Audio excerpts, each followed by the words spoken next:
And welcome back, people. Ostentatious here with number 4, part 4 in the new Permadeath 2 run.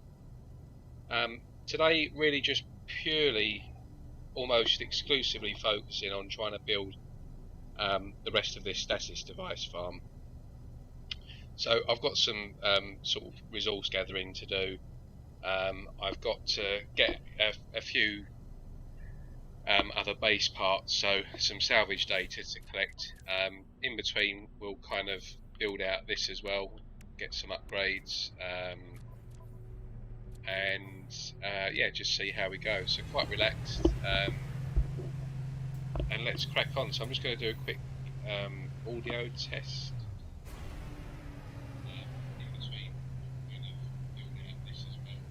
The video quality should hopefully be a lot better as well.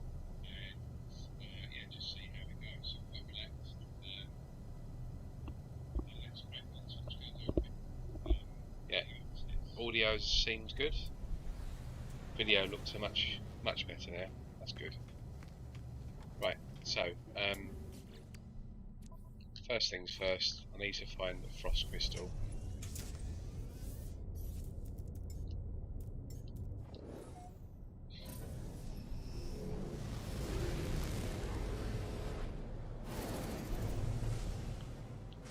There wasn't any in this system, I remember that. I'm just going to quickly check the system audio, just 1 second. Yeah, all good. Right, let's get cracking on. Any issues, then just drop a comment and let me know.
nothing there. I'm looking for frost crystal. That's the priority at the moment.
Right, so I'm going to be doing a search. This will be hopefully available in an S-class, so that can't be ignored. We know the situation. Get this out of the way with then. Might have to change the title of the stream.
Bifrost crystal. Yeah, boy.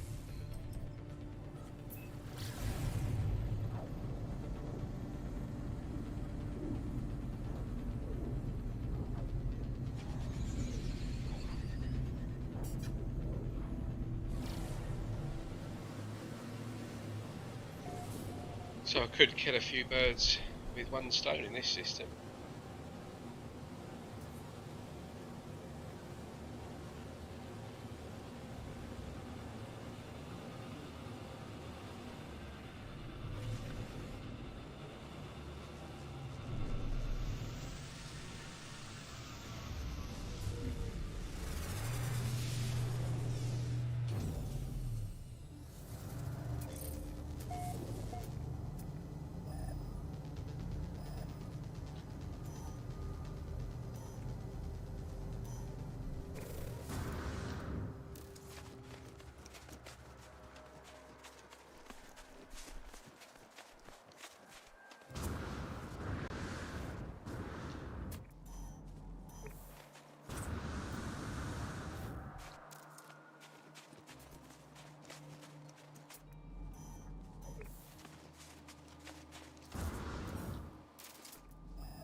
So for anyone that's just joined in the last sort of 5 or 10 minutes, the focus is going to be almost, well, okay, the focus was going to be almost entirely on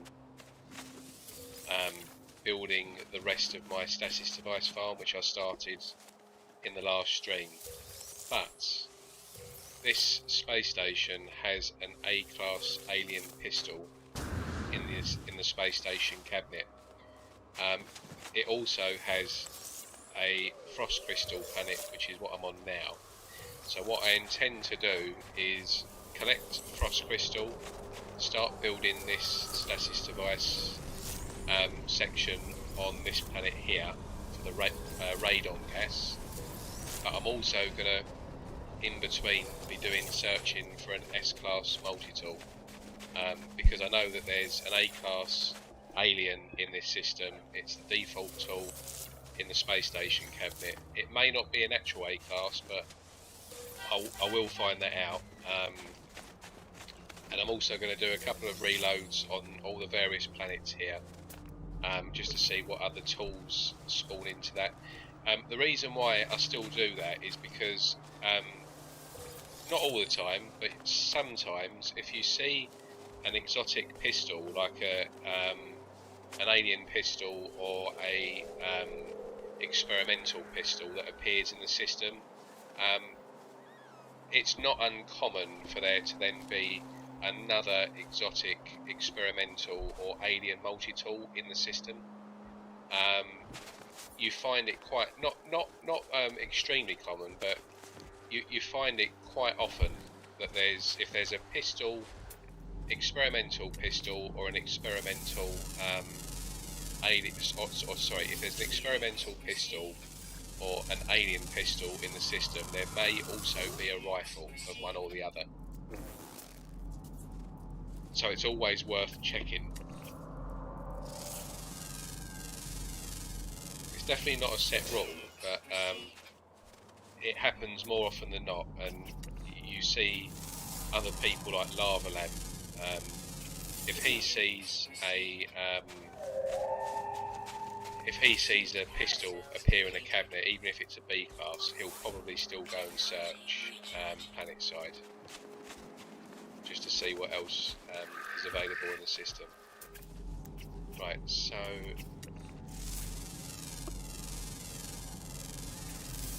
where was that save marker? Okay, there it is. So I've got to get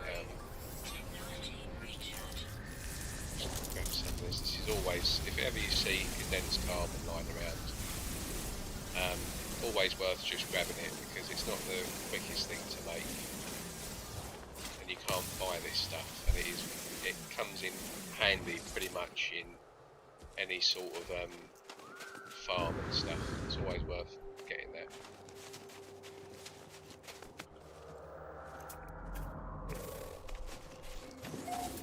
Right, so where are we? So that's the gas, and that's the mineral. Oh right, I've got miles to go. So I'm just going to basically plonk a base computer exactly halfway between these 2 points.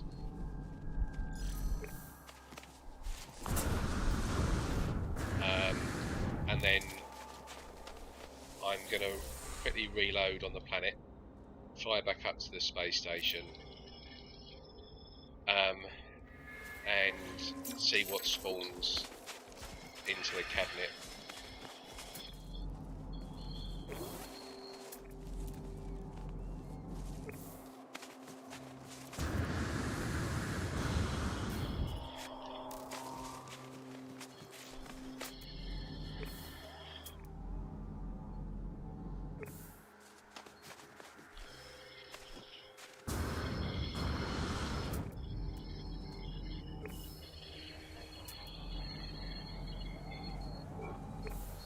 We'll just bomb the base next to this minor settlement.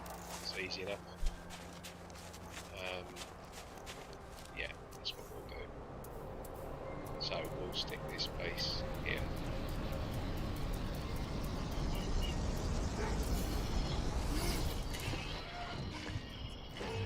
Hi Manic. Good evening, welcome to the stream. how's your 3D multi-tool coming along? You started painting it yet?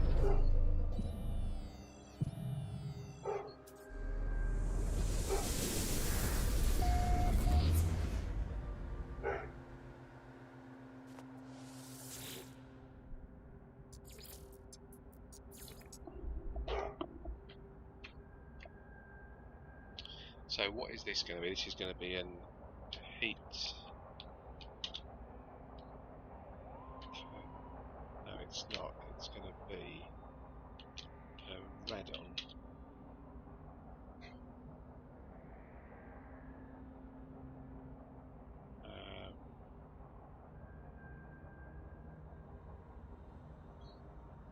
Yeah, radon and heat.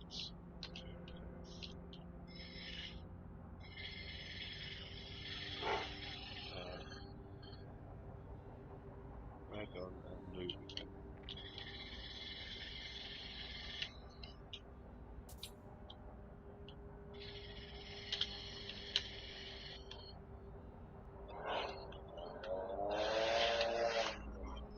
Jesus, I've got to shut my windows, there's so much noise.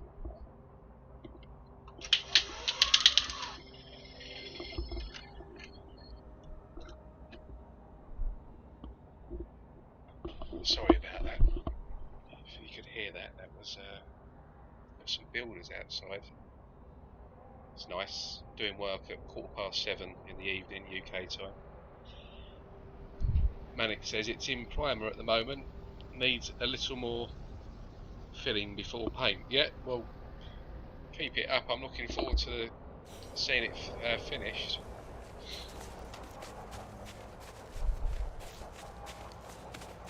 Well, this would be great if this is the S-Class cabinet. See what I mean? So the space station multi-tool pool, the A-Class tool in the space station default pool is an alien pistol, and see what I mean? An alien mid-rifle is also in the same pool.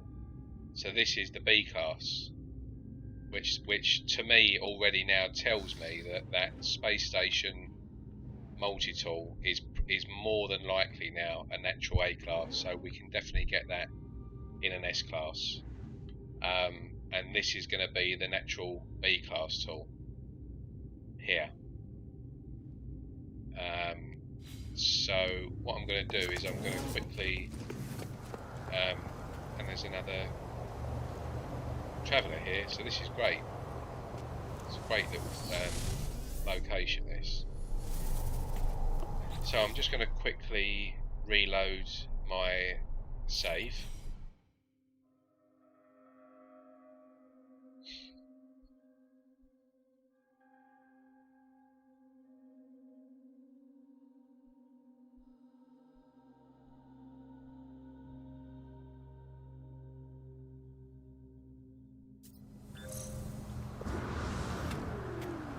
See what this B-Class is. Right, so that's a crappy, just standard system pistol. Right, go back to the space station.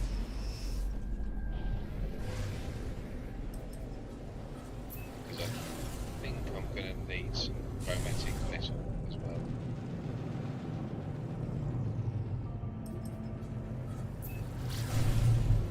What have we got? We've got just four bodies in this system.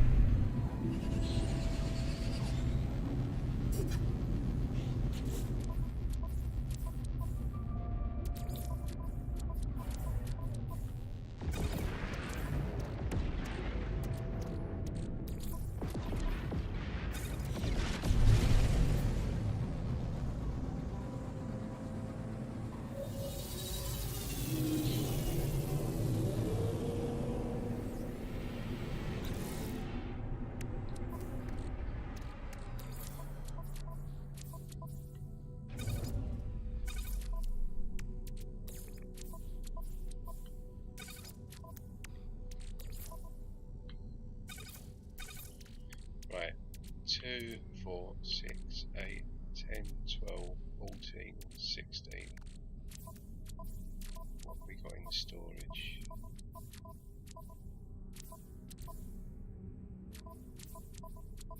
Nothing. So I need another 26. So 260 metal plating. Quickly put this into storage. Yeah, put this into storage.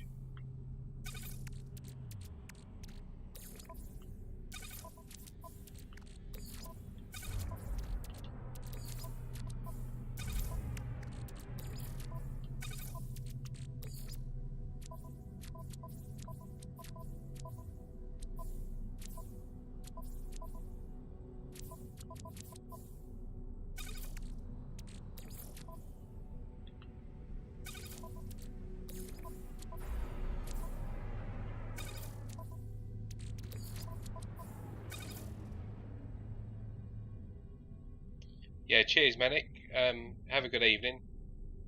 Hopefully see you in another stream at some point.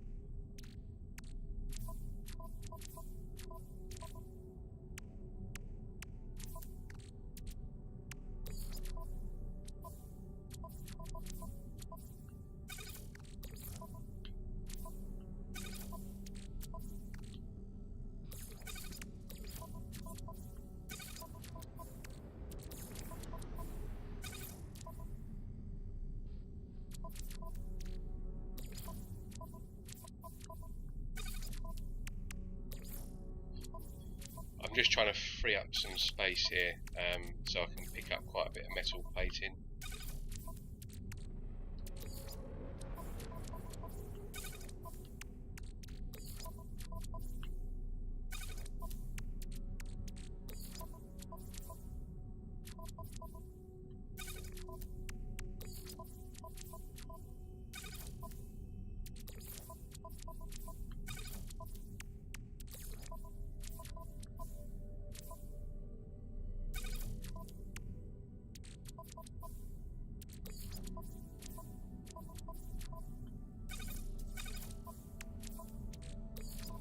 Definitely picked up too much paraffinium here, I think.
Sorted.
received.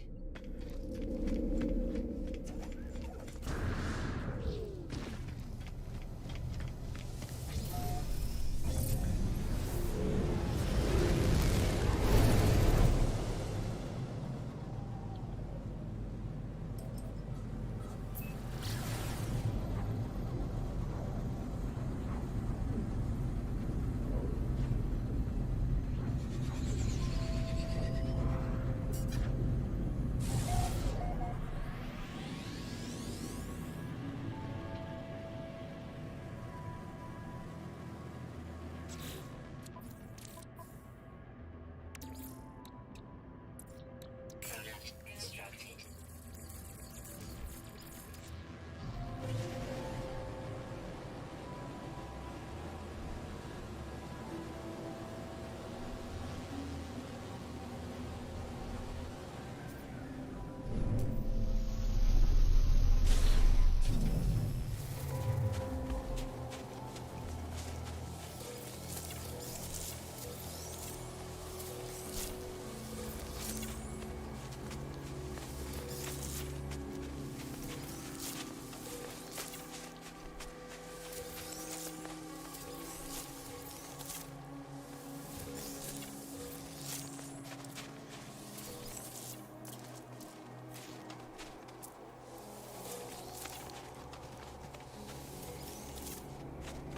So I'm just collecting this frost crystal because there's two reasons. I need to make some glass, because each biodome I think needs 5 glass. So I need, I make 5 biodomes normally. So I need 25 glass, and I'll also need some to plant in one of the biodomes as well. I won't need a lot because this spawns every hour. So whatever you collect, it respawns in like 59 minutes. So you don't need a lot of this. You don't need to pick up like thousands like you do with the others. The others take, one of them takes a whole day. I think Solanium is the one that takes forever, and cactus flesh takes 16 hours, I think, or 14 hours. But with frost crystal, you just need to collect a couple of hundred of it. Just plant it as soon as you can into a biodome, and then if you need more of it, you can just keep repeating the process of just collecting it, as opposed to going to all the different spots to pick it up. Just a bit more efficient, that's all. Right, so I need to extend the base, don't I?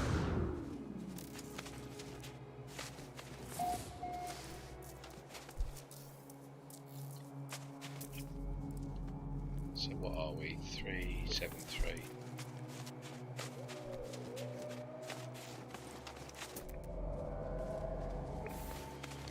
So 300. Right.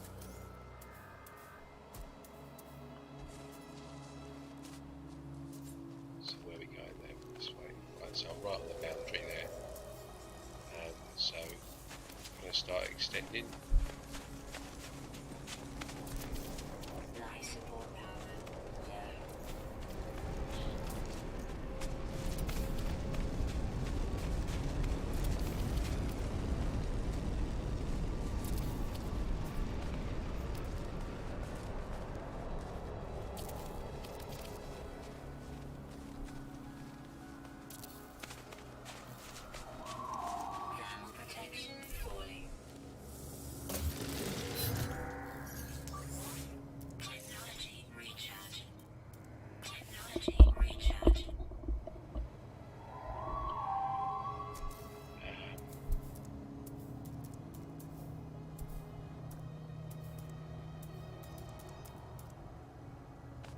Need.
direction.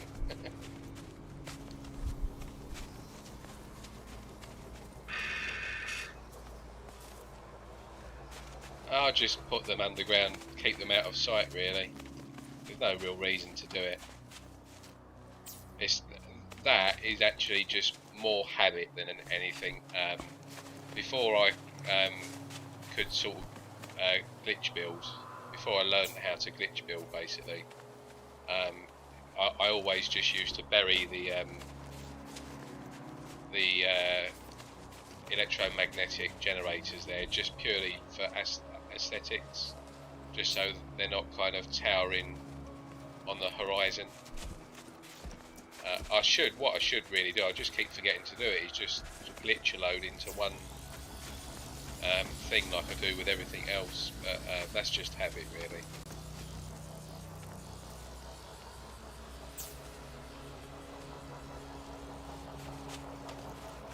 Yeah, there's no reason why I do it.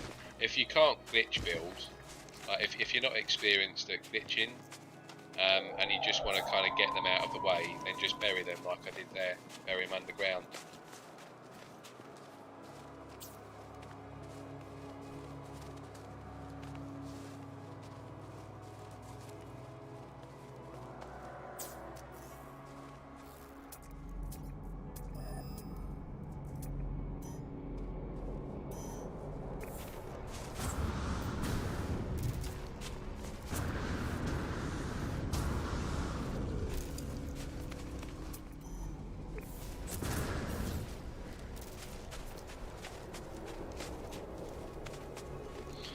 No, it's not stronger.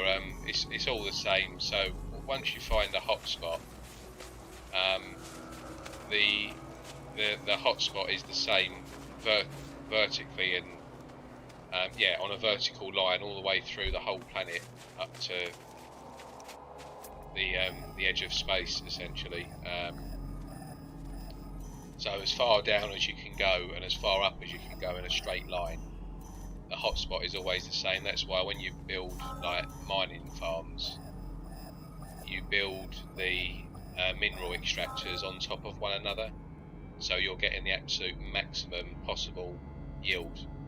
Because if you build them like around one another, or like left of one another, right, and you know you keep building them sort of away from the main centre of the hotspot, the more you lose in terms of yield. So that's why most farms that you see that are built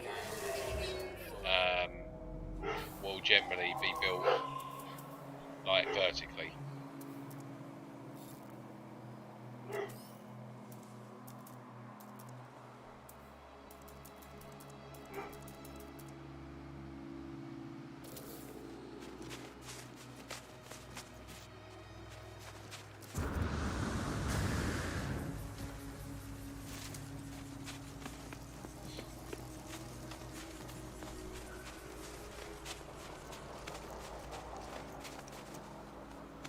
So just very briefly, let's just say that this tree was the centre of a hotspot. Now, if I placed some mineral extractors to the left of it here, in that little bit there, I would get less yield than placing it directly where this tree is. Same if I place it here, here. So you do see people that build their farms like around the hotspot, whereas to get the maximum yield you should just build vertically straight up. So one unit here, then one on top of that, one on top of that. So you're kind of like, if the line's sort of here, where the top of the tree is, like there, you build that tree would be one unit, and then directly on top of that would be your next section. Directly on top of that or below it would be your next section, directly below or on top, all the way up as far as you can go, and however much you want to build basically. But if you go round in a circle around the hotspot, you won't get as much. So you're always better off going underground and above ground on the hotspot to get the maximum yield. doesn't make much of a difference really if you're on an A or B hotspot, or even an S really, depending what you want to do. But once you start getting as low as a C, you do want to try and get it sort of bang on, because you're already like not getting a lot. So you want to try and get as best as you can with a C.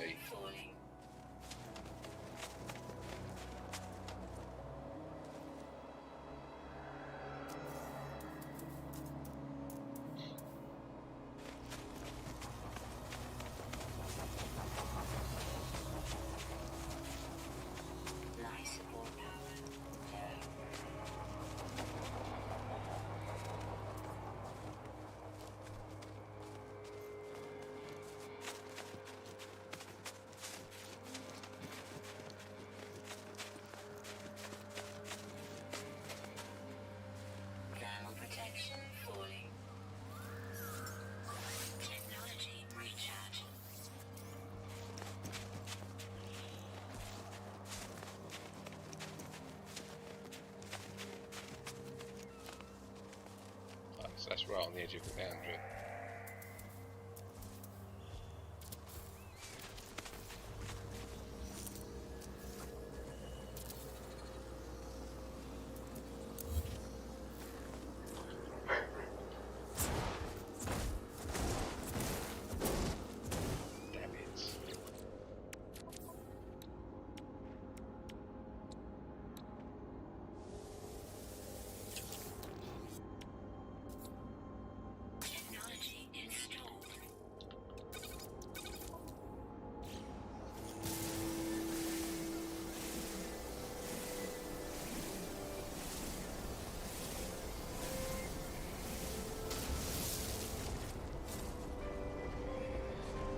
It depends. Idiots asked.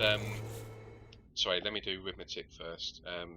I have trouble finding the S-class hotspots. Is there a trick to it? No, there's no trick. It is just purely luck. The only thing that I will say is I've explained this before, so apologies if this is going over old ground. But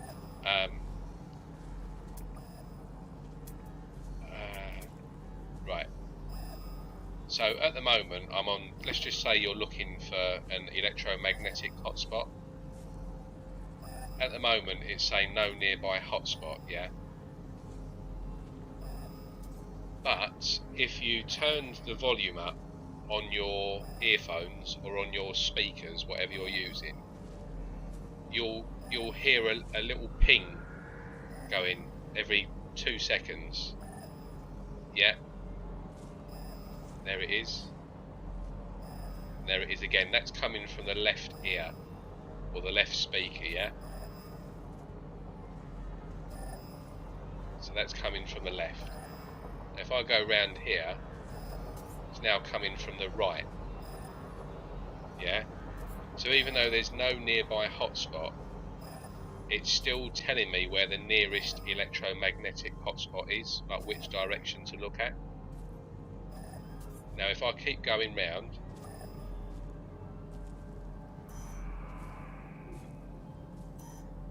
can you hear that tone has changed now?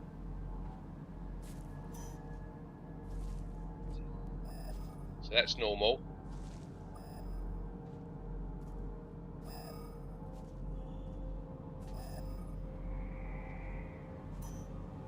Did you hear it change?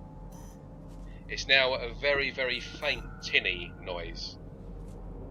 And now what you would do is you would now just continue to go in this direction with that noise, making that tinny noise. And if you follow in this direction, you will get to my electromagnetic hotspot, which is just over here. It's right, it's in the direction of that base. So if you continued on that line, you would get to that, even though you can't see it. And that's how you that works for all of them. So like here, look, I've got a mineral with no nearby hotspot. Now if I go left,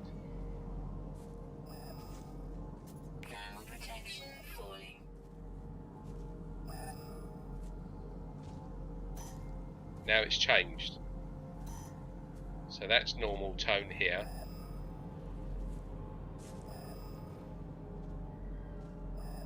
That's the normal tone. And now that's this tone. Now watch. I'm going to head in this direction like it's telling me to. I'm just going to go up here a little bit. And oh look, it's picked it up straight away. I'm now 363. And can you see how I'm in exactly the right line as well? So even before I got into this line, it was telling me to go left. And can you see how the tone changes? I'm just going to go back so it's out of the 400 limit.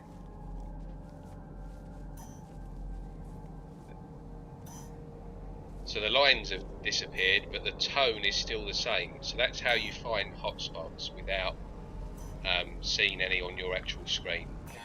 But in terms of finding an S-class, it's luck. There's no actual way of doing it. So if you're basically stuck and you're thinking, oh crap, there's no hotspot near me, just turn your speakers up and do what I suggested there, and you'll definitely find one. You'll find any of them.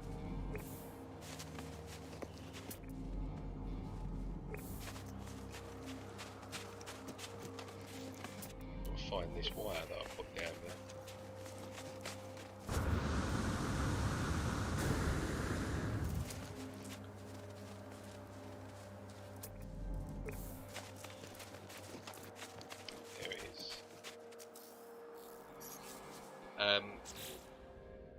So idiots put, is there a limit, or can I just place like 100 in the same spot and be good for the rest of the time? So you can place as many electromagnetic generators down, and it doesn't really make any difference. But what you'll find is if you put too many mineral extractors or gas extractors in the same spot, you'll go into what they call what do they call it now? Where the efficiency drops. Begins with D. It's on the tip of my tongue.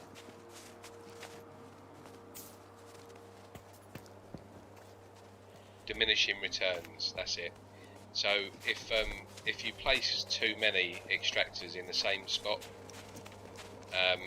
you enter the world of diminishing returns, and there is ways of making it efficient and not efficient when you're using extractors. I'll explain that in when I start building, basically in this bit here.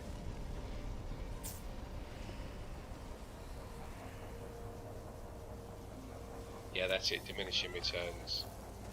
So the number is 2,500. Once you go above a total, so within your network of whether it's 3 extractors, 5 extractors, 10 extractors, whatever it might be, however many you need to basically get up to 2,500 per hour for all of them combined, that is fine. So that's the maximum that you'll get per unit before you start hitting diminishing returns. Once you go over 2,500, the diminishing returns start kicking in, and the extraction per hour per unit, as in per mineral extractor, drops quite a lot. So you'll need to put sort of double the amount down to get the same as what you would with just having, say, you might have to put sort of 10 extractors down to get what you would have got just placing 4 or 5. So it's pointless. The best way to do it is to place them in groups. So like do 4 or 5 in one group, then above that another 4 or 5, then above that another 4 or 5, and that's the best way to do it. The supply depots doesn't affect it at all. You can have as many supply depots as you want. That doesn't make any difference whatsoever to anything. But the extractors do, and you can't have any of the pipes touching one another. They've got to be quite nicely spaced apart. as soon as you get within like a 1U or 2U of each pipe, they essentially the game thinks that the pipes are connected, and you'll hit a problem. You won't you'll hit an issue with that. So you've got to try and keep the pipes fairly spaced apart.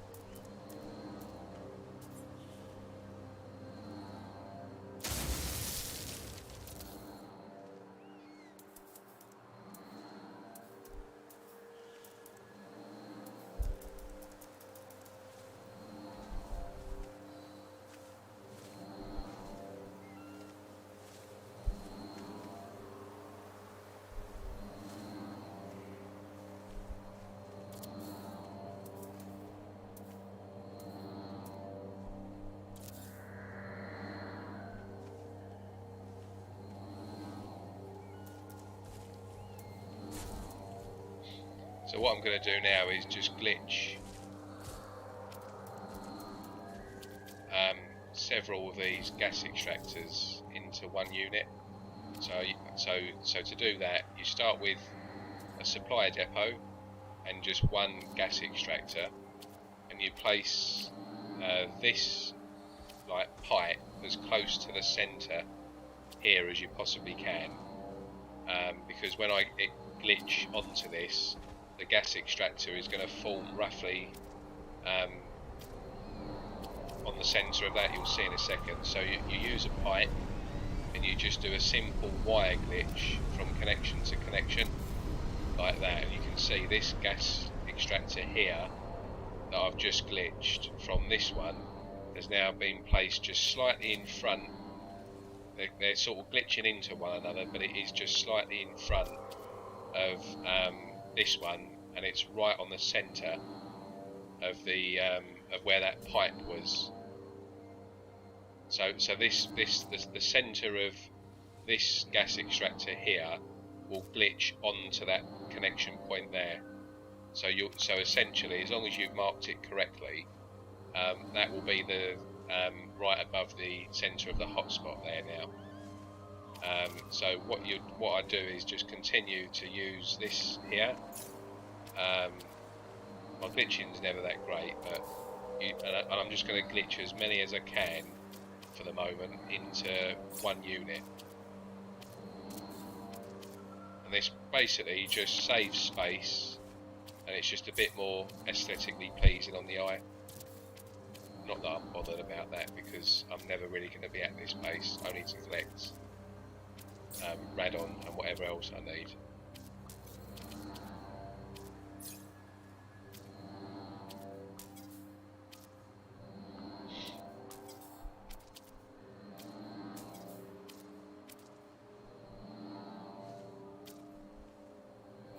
I've run out of ferrite dust.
automatic metal, but I need to get some more metal plating as well. How many can I build? 1, 2, 3, 4, 5.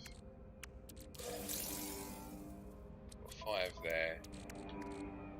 6, 7, 8, 9, 10, 11, 12, 13, 14, 15, 16, 17, 18, 19, 20, 21. So I need another 19 metal plating. So I'm just going to quickly go back to this. What I basically want is I'm building roughly 38 or 39 supply depots, because that will mean that every 20 or so hours I can gather 40,000 radon, and that will mean that in roughly 20 hours I can gather around about 1.5 to 2 billion units a day for every 20 hours.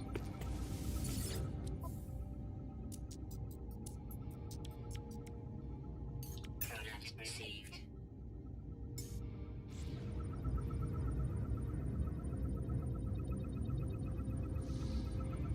No problem, Rhythmatic, thanks for joining, much appreciated.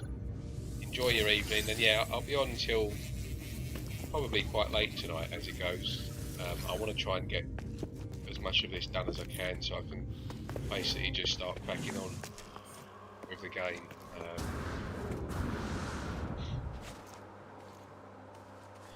Right, let's get let's call the ship.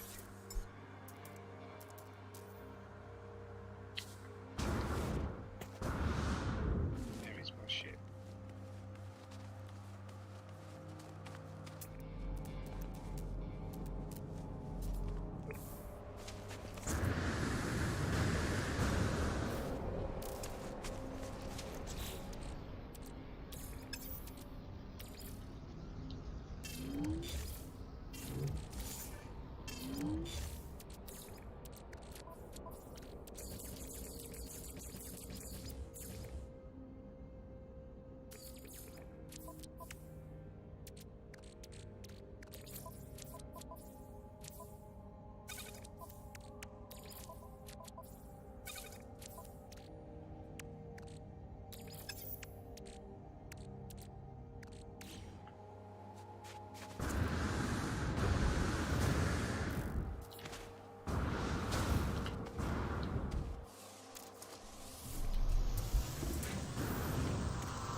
received.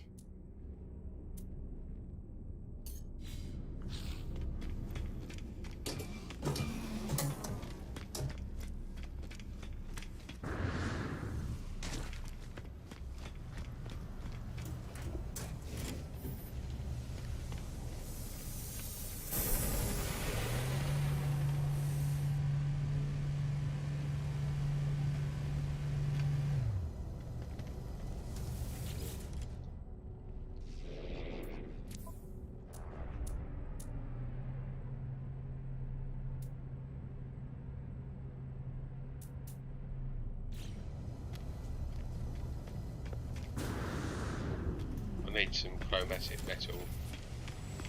So that's all I'm interested in.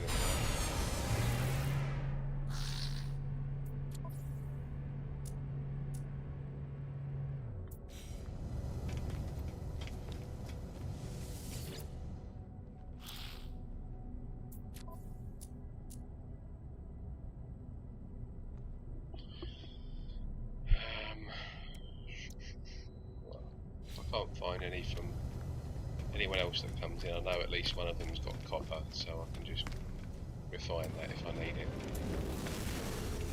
Hopefully we shouldn't need to do that.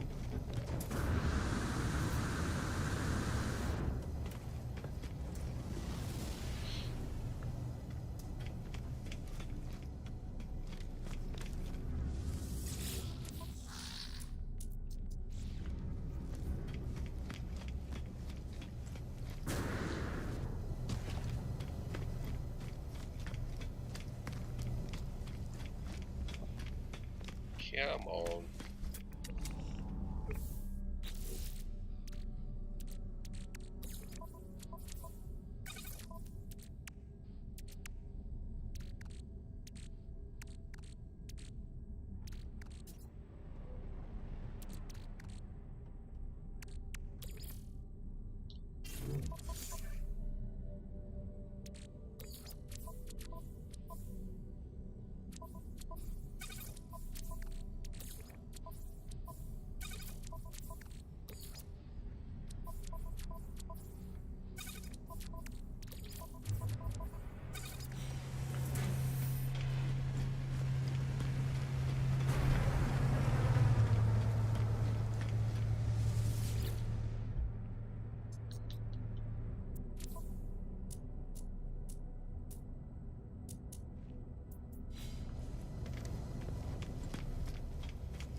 Yes. No free slots in suit inventory. Product received.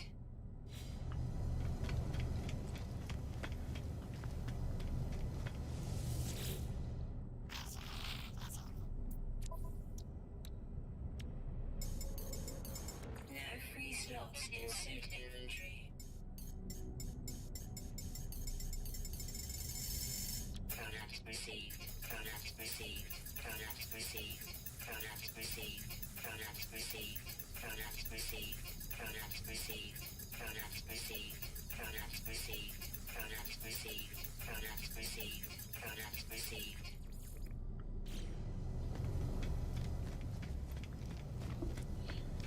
Right, so we can get this built now. That's good.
Right, let's see what we've got. So,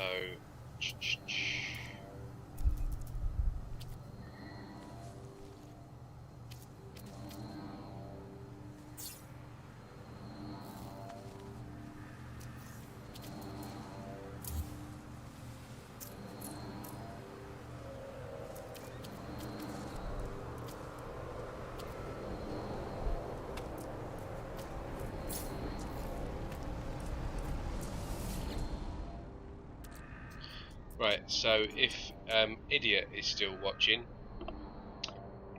just on diminishing returns, so at the moment I've got about, I don't know, there's about 15 extractors glitched into this one here. So let me just delete the one at the rear. So the one at the rear is the one that I was using to glitch all of these here. So there's about 15 in here.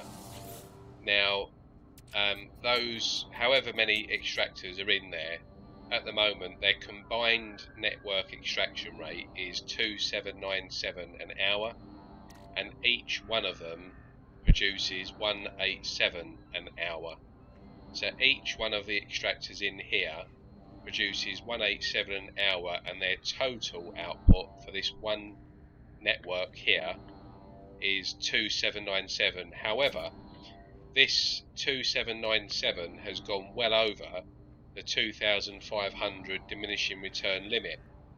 So just make a note of this. That number there is 187 an hour, and that's 2797. So what I'm going to do is I'm going to reduce this number here, and this number here will go up.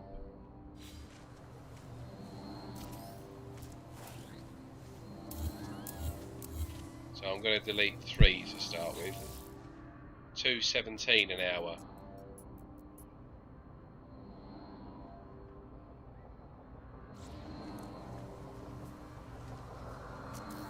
Now I could just keep these as they were, because I'm not looking to stack loads on top of one another. This is just going to be one unit, so it wouldn't have really made a difference, but I'm just showing you. So now I've gone back below 2500. The diminishing returns have now gone, and I'm now getting 242 an hour as opposed to 187 or whatever it was. And that's only with a concentration of 38% out of 40 on this C class. So I didn't place it like dead center. So yeah, that's kind of diminishing returns. So keep this under 2500 per network, so per number of extractors in one network, and then once you get as close to 2500 as you can, build another network directly above it, but far enough away from this one that their numbers don't get tangled with one another. It's normally about a wooden wall gap between each one that you need, roughly, or maybe a half a wooden wall gap between each one. But that is one network getting pretty much the close to the maximum you can get. So on the storage, at this rate here, it will take 19 hours to store 46,500. But I don't actually need 46,500. So what I'm going to do is I'm going to delete the rear one, and I'm going to delete 1, 2. So what does that put me on now? So every 17 hours, 43. I don't need 40. I just need 40 for each one. You can get as many as you like, but so I'm just going to delete another one. So I'm down to 40,500. Delete one more. So I've got to build one at the base. So every 16 hours, I'm going to get it will be 40,500, and that 40,500 will be roughly between it'll be roughly around 1.5 billion units every 16 hours. So once I get all these 3 gases at 40,500, every 16 hours I'll be able to produce 1.5 billion with all the other components in the farm.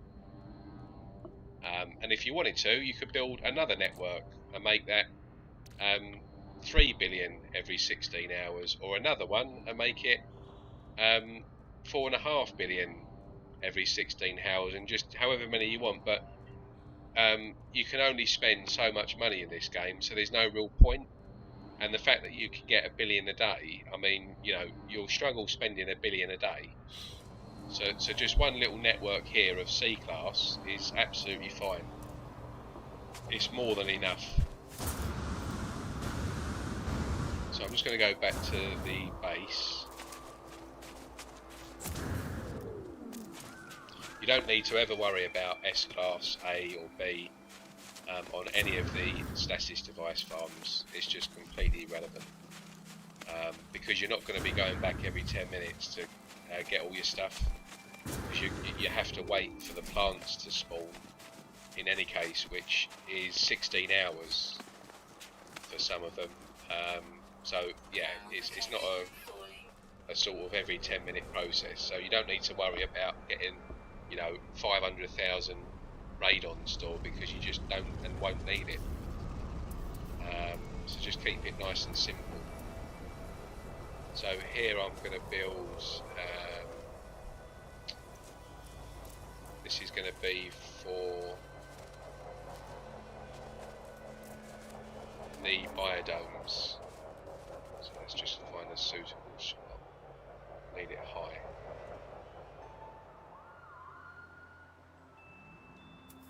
I haven't unlocked any foundations yet, have I? No.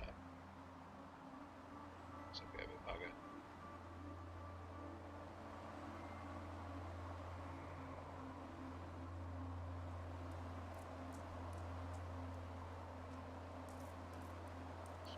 Let's just put it here for now.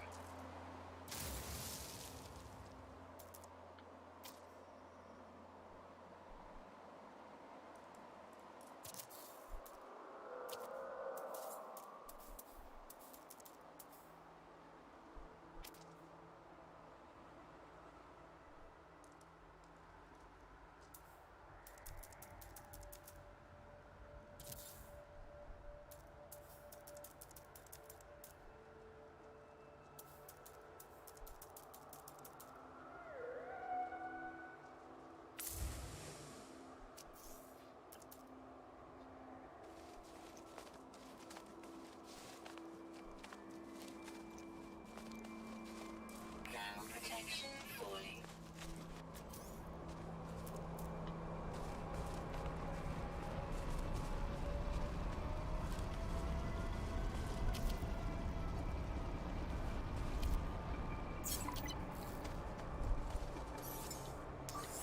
Technology recharge.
Right, so I'm going to place some frost crystal down.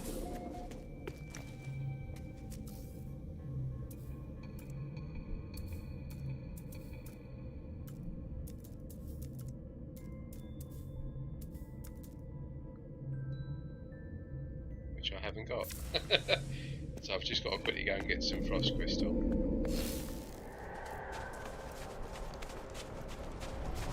And then what else I need to do is I need build a landing pad. I don't really need a landing pad, I guess, with that there. So let's just build an extractor. Let's just build one right outside. Sorry, a supply depot right outside the door. So we'll just plonk this here. And now we've got to just connect this up.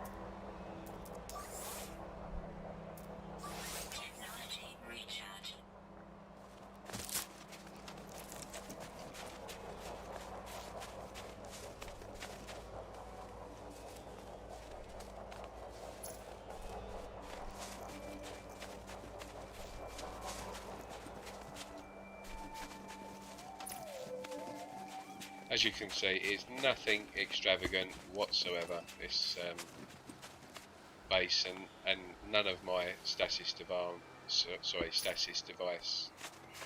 farms are. It's just all about getting it done so the money can start coming in.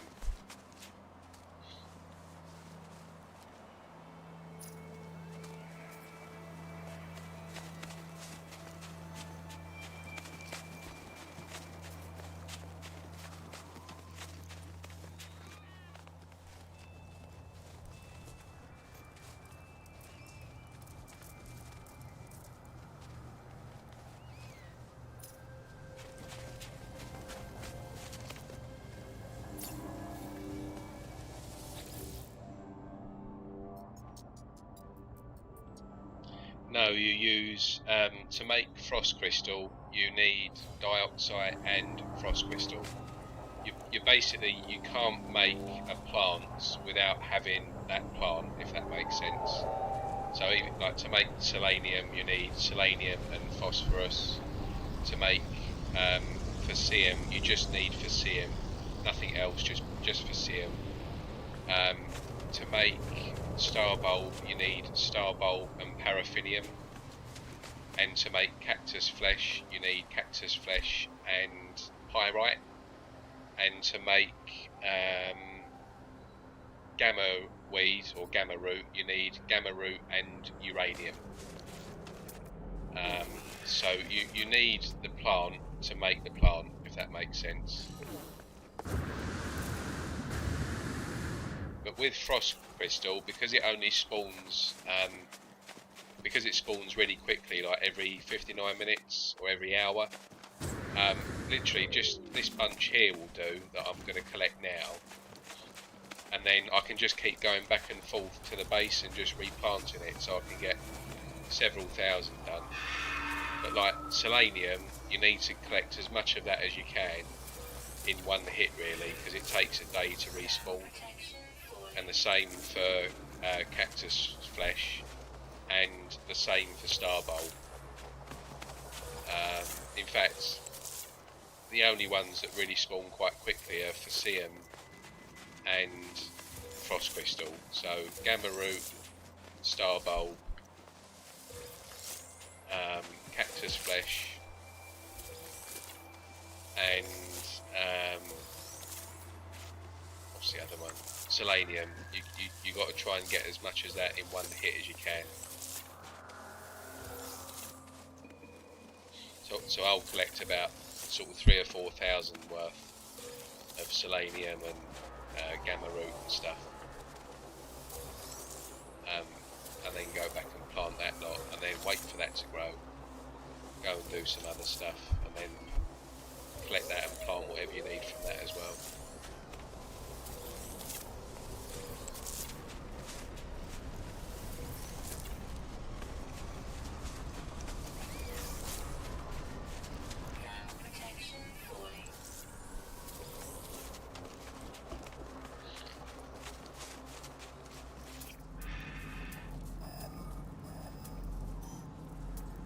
Another gas deposit out here.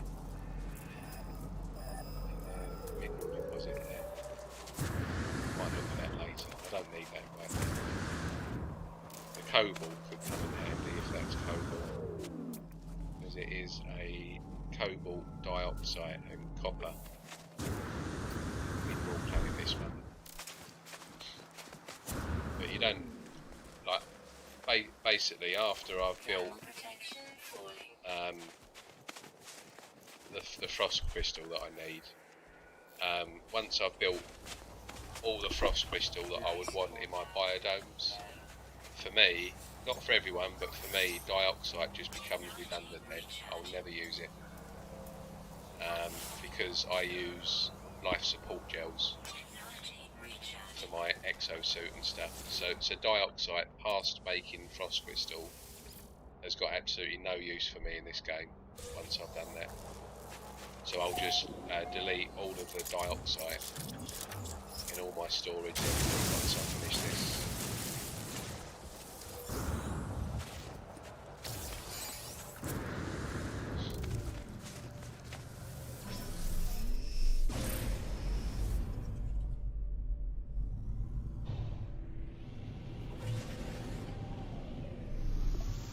But some people, like, especially on normal mode, they like to keep like a stack of dioxide, you know, 10,000 worth, and they just use that for their what do you call it, for replenishing your life support and stuff. But I just use batteries and life capsules for that. So I'll show you the requirements. So yeah, frost crystal requires 50 frost crystal and 25 dioxide to make one. So all I'm going to get done with this is the 13 that each biodome can hold. But what I'll do is, in an hour's time, I'll go off and do some other things now. And in 1 hour's time, I'll come back, collect this lot, and then plant another load in this same biodome. So as you can see, if you use your visor and look at the plant, on the left hand side of the screen there, it tells me when it's going to respawn, which is 59 minutes and 27 seconds. Yeah, you see that? Frost crystal growing time. And if you look at every plant that you plant, it will tell you what the growing time is. This is the quickest by a mile. The rest are like 4 hours, 10 hours, 16 hours, and so on. So yeah, this is, you don't need to collect a lot of this to start with. You can just keep coming back. Right, so I've now I've done that, and I've got my extractors going. So this is pretty much almost done, this farm. The other plant that's going to be going in alongside this frost crystal is going to be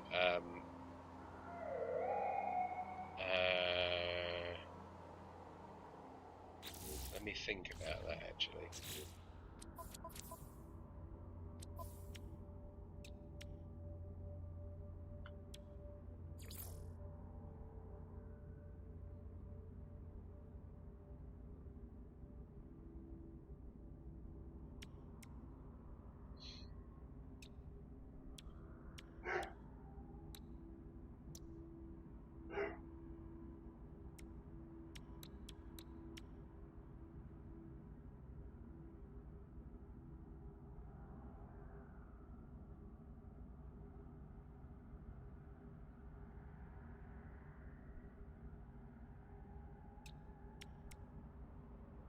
So in actual fact, what I'm going to do is I'm just going to keep this section here as frost crystal for the moment, so I can just keep getting some of that made.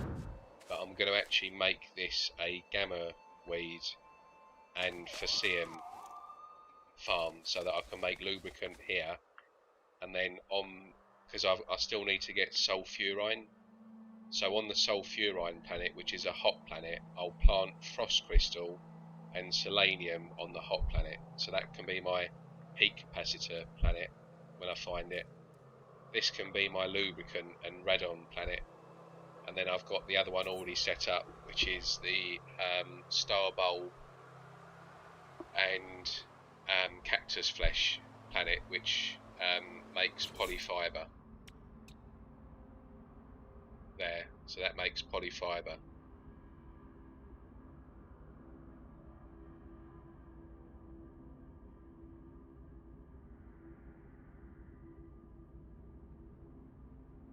You just use the mineral and add oxygen to make plants. Okay, that's interesting.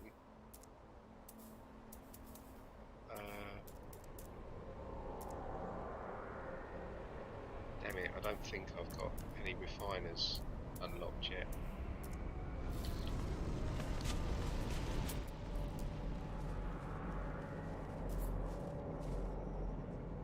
So that's I've in all the hours I've been playing this game, that's news to me. So just to confirm, Just Drip, if I've got a medium refiner and I put in, say, paraffinium into that refiner with oxygen, that will then produce Starbulb without me having to collect Starbulb. Is that what you're saying? If I put in just a mineral with oxygen, it will produce the plant. I never knew that. Even I learned new things.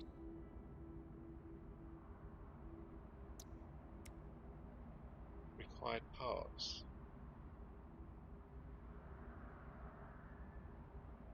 Yeah, oh yeah, definitely. It'll definitely be faster.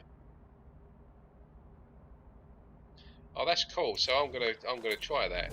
I'm gonna definitely try that. So I need to get some salvage data. Doesn't look like there's a lot around on this planet. How much have I got? 6. Right, so let me just go and spawn the other tools on the other planets quickly. And then I'll go on a bit of a salvage data hunt to see that work.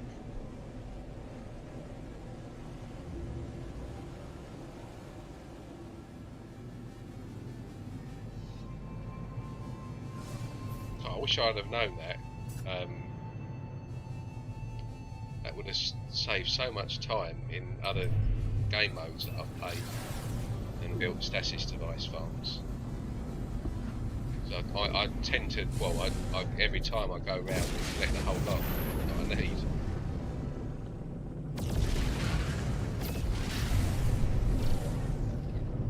I've been to that planet.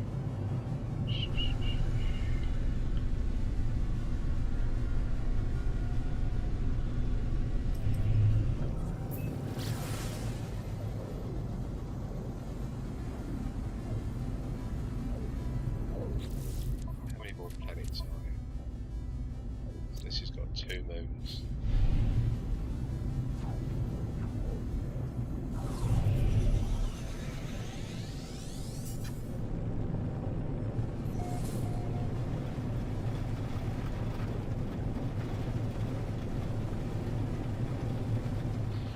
Yeah. See, but what I do is I plant like several thousand into one biodome, so that all I've got to do then, rather than waiting around for the refiner to work, I can collect like thousands with just one click. But it would still speed that process up for me, being able to do what you suggested, because I can just make a load of plants and then plant them in the biodome, as opposed to going to collect a load of plants to plant in the biodome. Because the trouble is in Permadeath, you're obviously limited to 250 at a time. In normal mode, you can probably do that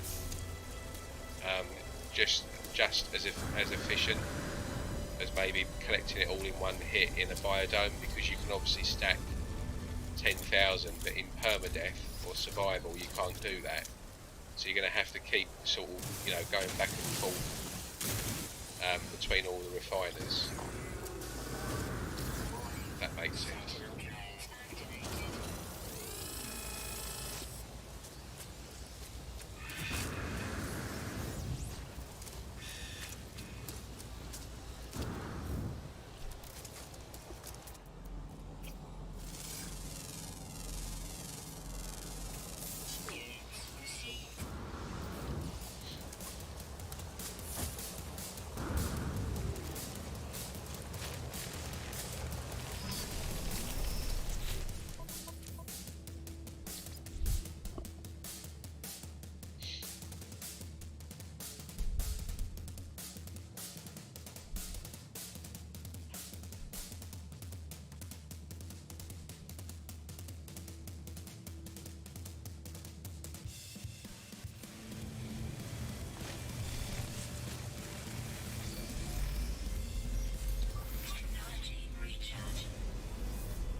yeah, tainted metal would be probably the way to go in normal mode for refining nanites. I still do it in Permadeath mode, it's still quite effective.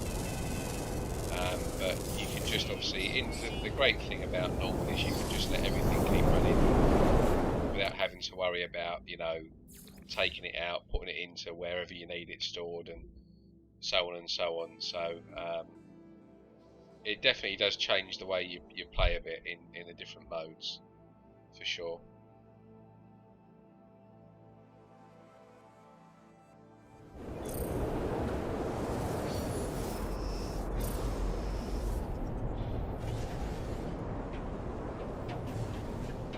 Extreme night temperature detected.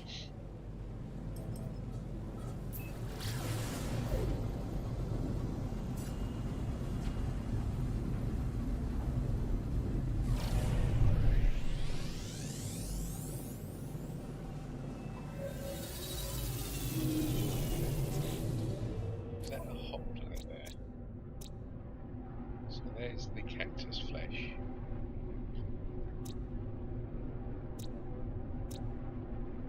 Oh,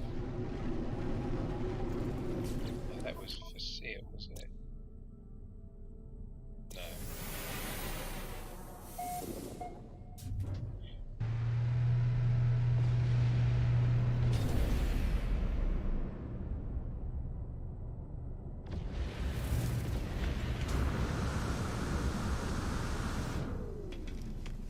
Right, last try. No, okay, so what I'm going to do is reload here, and just for people that didn't see at the start of the stream, there's two alien multi-tools in this system. One's an A class and one's a B class. Both the A class and the B class are in the same pool. They're part of the space station pool. So what I'm going to do now is, it's not the best tool in the world, but this is going to be a guarantee. This is a natural. This is definitely a natural A class tool, and it's an alien. And I know that I can get this in an S class. So what I'm going to do now is I'm going to knock out a few minor settlements on that frost planet that I've just been on. And while I'm knocking out the settlements, I'm going to gather some salvage data to then go to the anomaly and basically unlock some more base parts. So I'm going to kill a few birds with one stone here, essentially.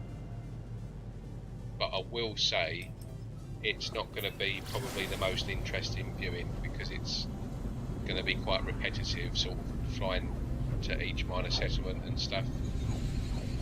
So if anyone's interested in just to see, you know, how you do it and what I do and stuff, you're more than welcome to stay, and obviously I appreciate that, but I do also appreciate that what I'm probably about to do is not the most interesting thing to watch. So if you want to basically bugger off and do something else, by all means, I'm certainly not judging.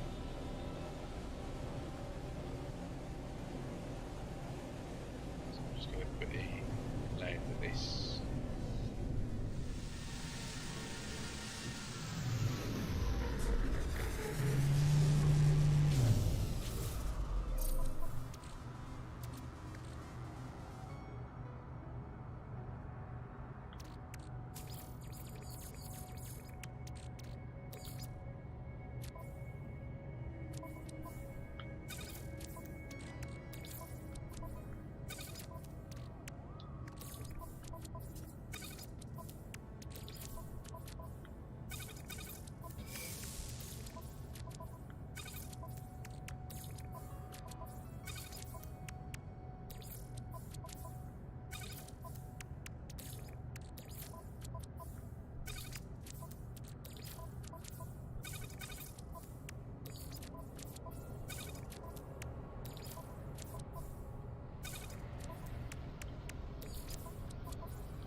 salvage data on this planet. Technology recharge.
So this is the B class, and you can tell it's a B class because it went down to a C here. So a natural B class can be found in a B class cabinet, a C class cabinet, and an A class.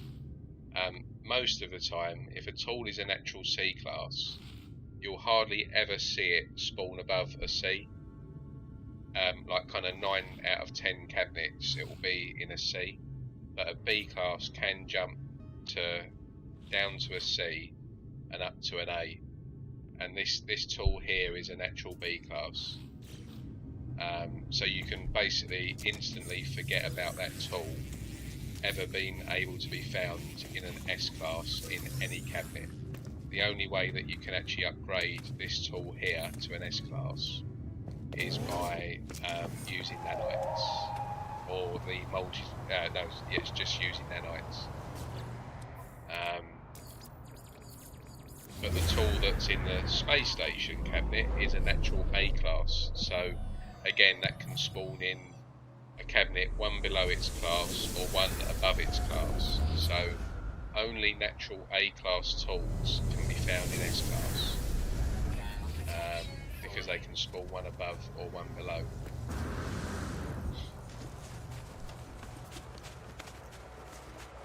You do see a lot of misinformation on that on forums and stuff. Like you see a lot of people saying that as long as you kind of find the S-class cabinet, you can then spawn every tool in the system in there.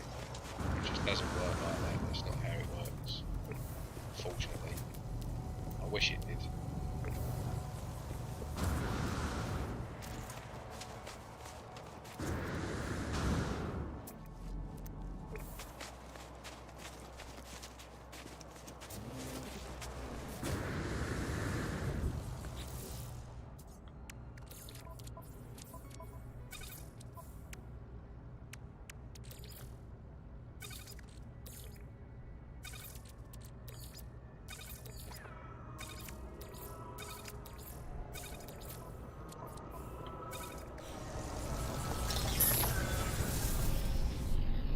Recipes there, yeah, cheers for that Just Trip, I'll save it. It shows how much cooking and stuff I do. I've never been one to sort of stand at Kronos and give him loads of stuff for nanites. Couldn't think of anything worse in this game to do, so boring. It's worse than this. So again, not B. So this, the natural class will always appear much more often as its actual class, and that's what you'll see with this tool. I'm not going to look at that anymore though, because I know that that's not worth looking at.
do other things while refining, yeah, you've got to really.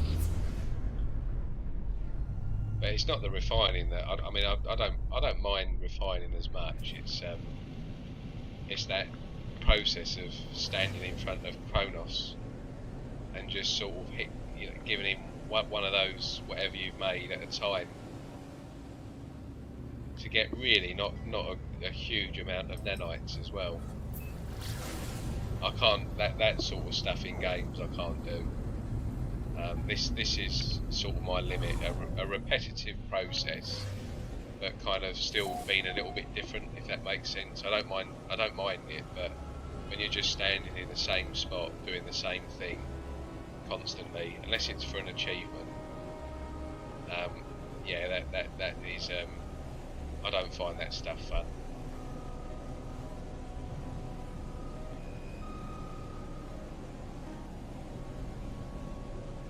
Much prefer ship scrapping to that. At least you get to get other bits along the way with that as well.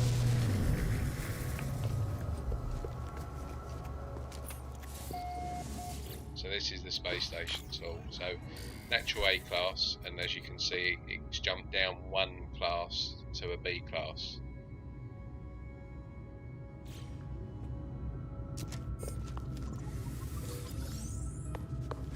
That's the lowest it will ever appear as a B class, and it can appear as an S class.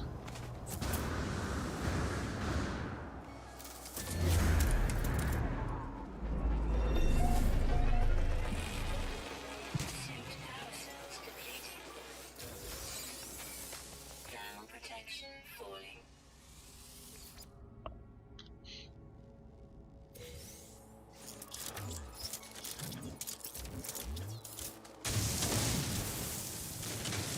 It's like watching plants grow, like watching paint grow.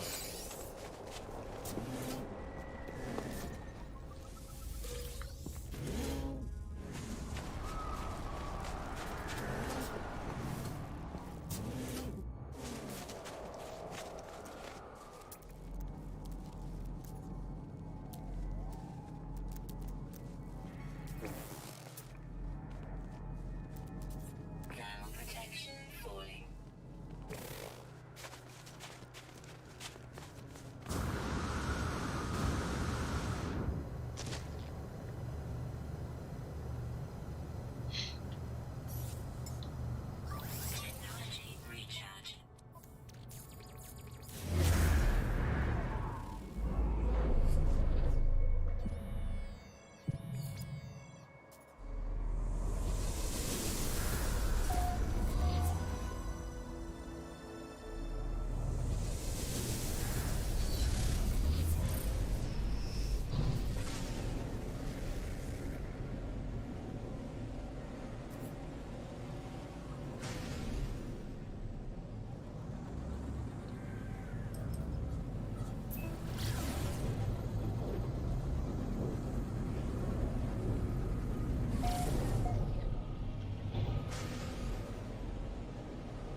He does some great content though, Zane. He does put a lot of time into his stuff. Bit of a perfectionist, I think, when it comes to all his like imaging and stuff like that.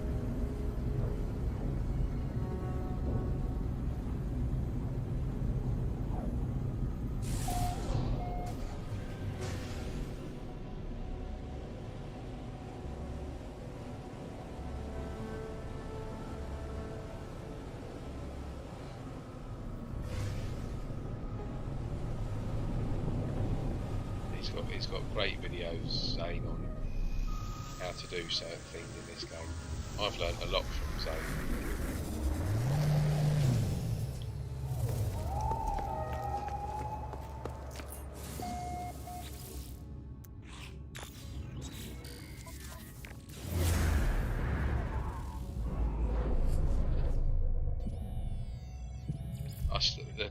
I think the very first person that I sort of really paid a bit of attention to on No Man's Sky was Craze.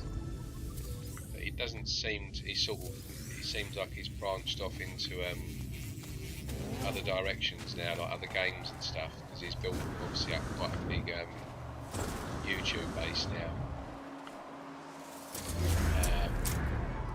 But it's funny because although he doesn't really cover No Man's Sky anymore, whenever a new update drops, he still probably has one of, if not the best videos out there on what that update entails, mechanics behind it, and loads of useful information, and he generally gets that out still before everybody else. Like all the main content creators we've got, like Zane and Beeblebum, and you know, there's probably about 5 or 6, like Captain Steve, Jason Pays, and various others. But Craze, although he doesn't really do much No Man's Sky anymore, he still manages to get it out before all of that, and in a really detailed long video as well. So he must still sort of play the game and pay attention to it. But I watched him a lot when not when I first started playing. I didn't watch anybody when I was playing for about 2 years. But when I started watching some YouTube videos, it was him and Hawks Gaming that I first sort of paid a bit of attention to, and then Zane popped up, and then all the usual suspects like Beeblebum and stuff.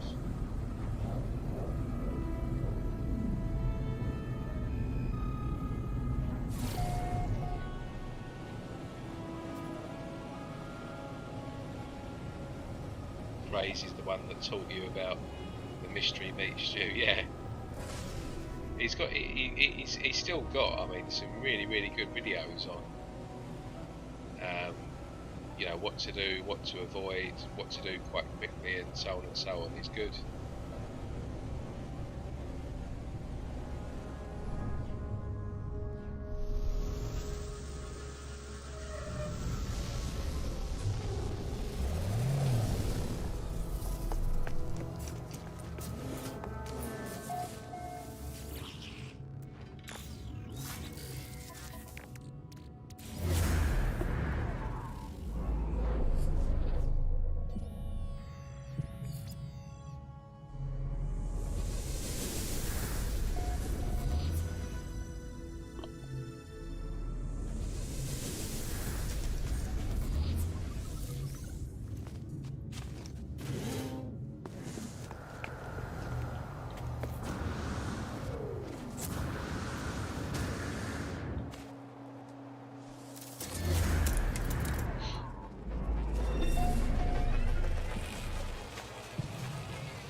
did you see the Hello Games sort of little update today? Not an update in the actual game, but just an update on their website. Sort of just talking about the they've got some stuff that's coming out, and they're going to be sort of focusing a bit on bite beat and stuff, hinting that there's probably an update coming quite soon, like imminently.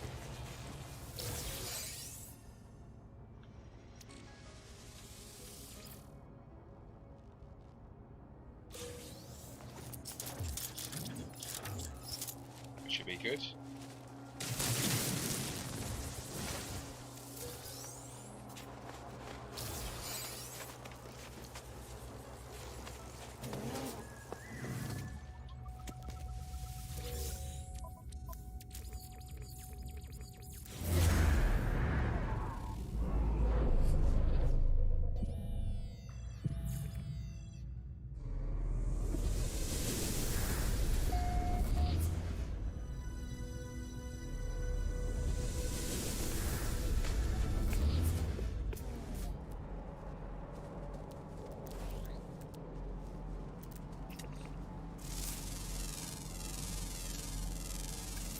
Units received. Thermal protection falling. Eissentam power low.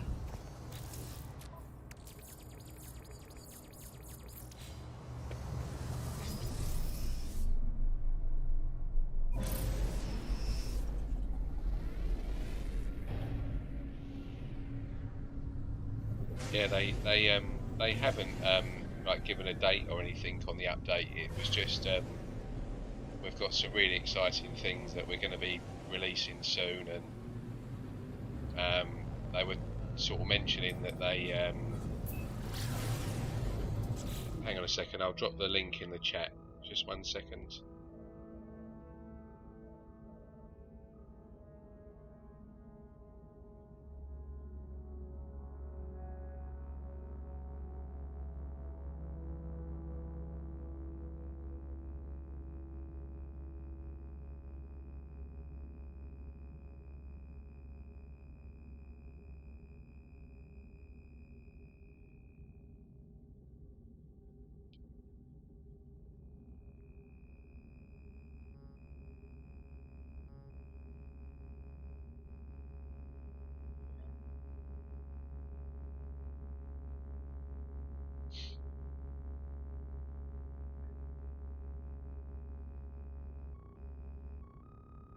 There we go. So if you click on that link there, that was released by HG today. Just a bit of an update. I think they've just done that to save everyone sort of speculating on stuff and whatnot.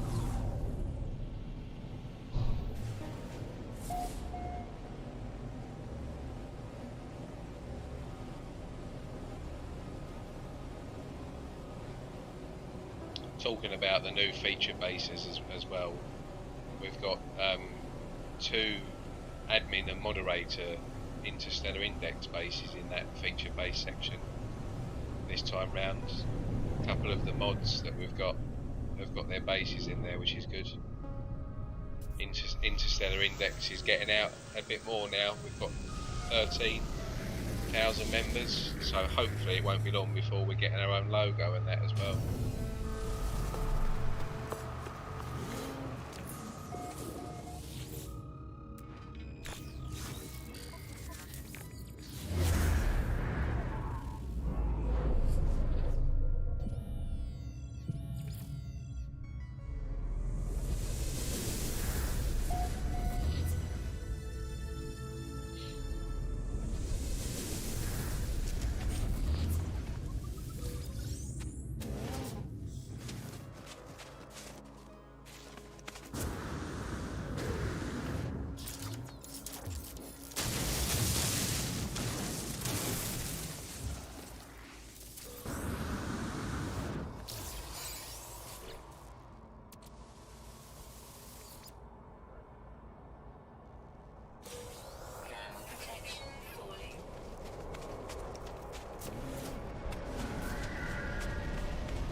to run.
Trip says, always a pleasure, always learn something every time I watch your videos.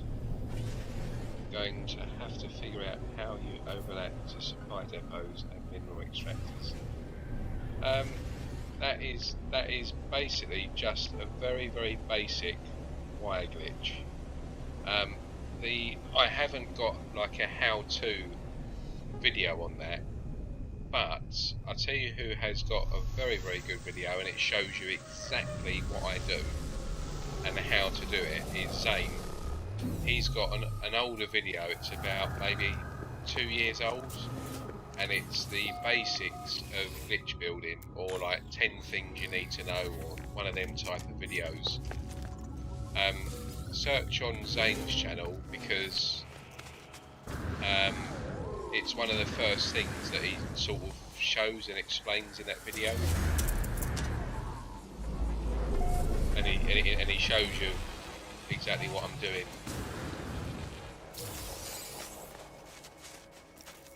I think Beaglebump's got a video on it as well.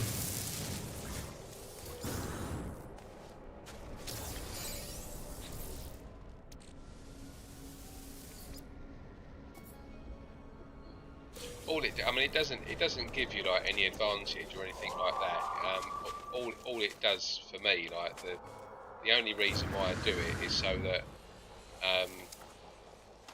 you can just have like 3 things there, like the supply depot next to where your base is. So as soon as you teleport there, you can just pick the stuff up straight away, rather than going all the way over to where your farm is.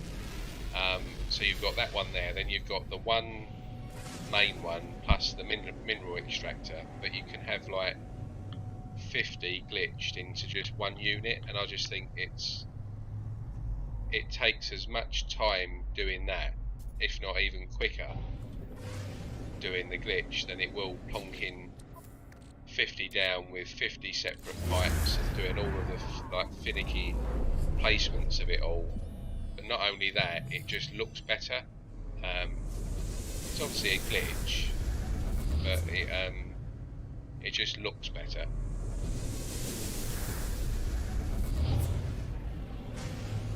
Saves you some time basically, and it looks better, but it doesn't actually give you any advantage in terms of how much you'll get and stuff like that. No different from the normal way of doing it.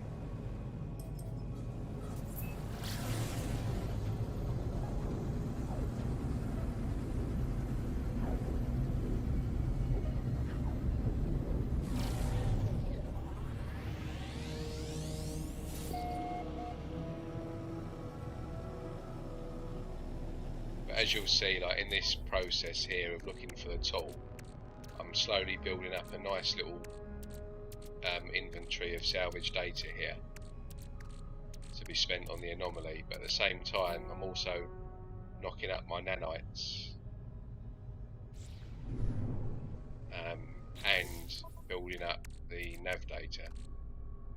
So you get, looking for the tool, you can build up this, nanites and nav data all in one thing, and you can even do more than that if you speak to the NPC in each station, sorry, in each settlement, because they tend to do things and offer things as well. It just takes a bit longer.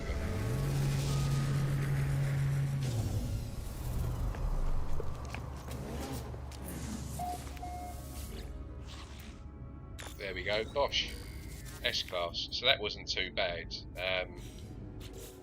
What did that take? So that took 13 minor settlements and maybe half an hour, 40 minutes maybe to do that. But like I've explained before on other streams and on some of my multi-tool videos, to find one S-Class tool using this method, which is the most efficient and effective method of finding an S-Class tool. There's no other method that's better than what I'm doing here and showing you. And this isn't it's not a quick process, so this is the best, most effective way of doing it. But even this is not a quick process. But what I'm going to show you is this took 13 to find. My personal average, because I make a note of every single S-Class tool that I've ever found, I make a note of how many settlements that particular tool took.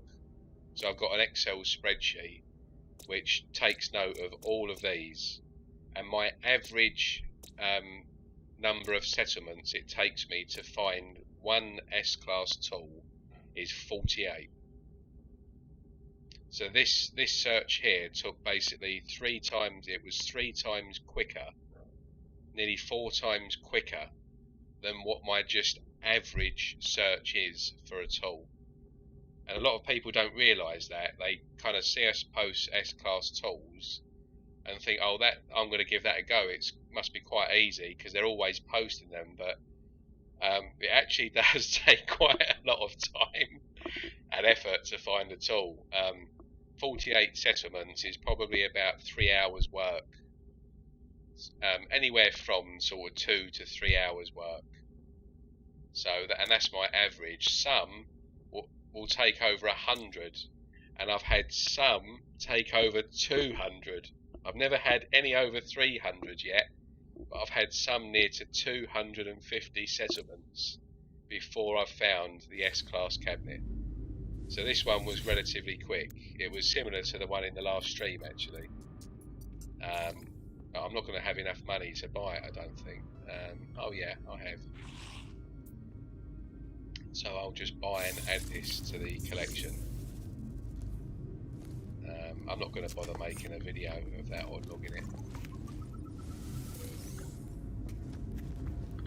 I just want to get on with the game. But what I will do is I'll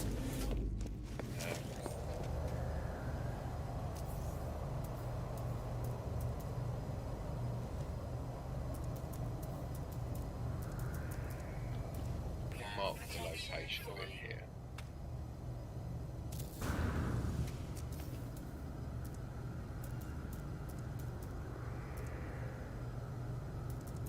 I haven't got a comm station unlocked yet.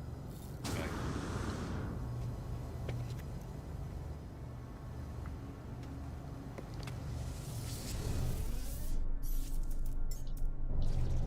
I'm just going to take a picture of the coordinates. Yeah, multi-tool hunting is not for everyone. Like, we've got some really, really good ship hunters on the index on Facebook, but they would love to be able to do multi-tool hunting because they like the uniqueness of it, in terms of, like, most of the tools that anyone finds are relatively unique. They're all quite different looking in terms of colour and stuff, but a lot of them just say they just haven't got the time or the patience for it, so they just much prefer sticking to purely ship hunting. So all we've got to do now with this is get rid of that for a start. It's annoying that you can't delete the pre-installed. Oh yes, you can. That's good. So all I need to do is basically just increase the slot count now, because this can be increased to 24 slots, but it's quite expensive. So I need to start sort of building up some money first before I can do that. But what I will do is, in the meantime, I'll get what I need installed. So we'll get that installed.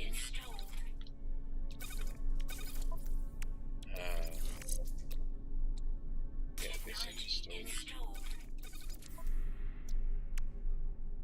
We'll get the advanced laser. Hold that there. Then we'll get the terrain there. And we'll get the scatter blaster here. And that module there. So I just need some poomium.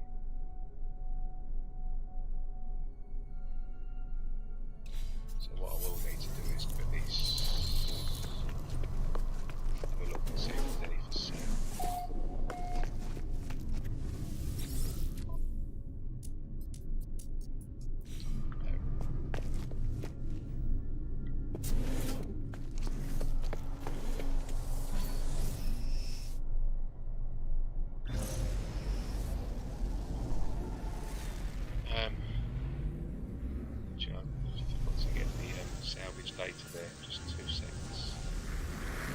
I'm going to pop up to the anomaly now and see what missions they've got, because what I could do with now is some emerald.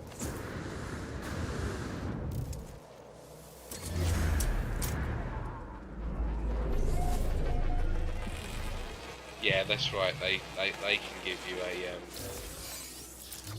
multi-tool expansion slot.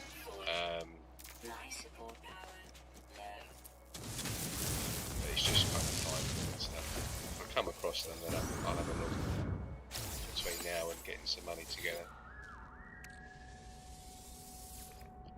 I reckon I'll get the tool to around 10,000 damage. Most alien tools, in fact pretty much every one of them, you'll always get above 9,000 damage, but it's just only some, not all, but only some will get to 10,000 plus. A lot of them do though. It's not uncommon. You've just got to have the modules in the right place.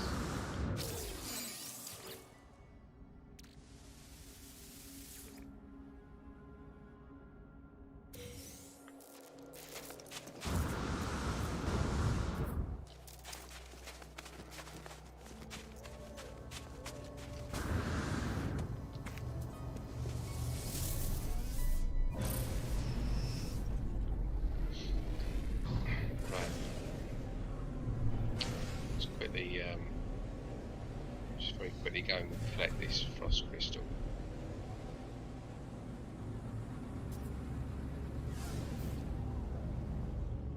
In fact, no, I'm going to do what I said I was going to do. Go to the anomaly.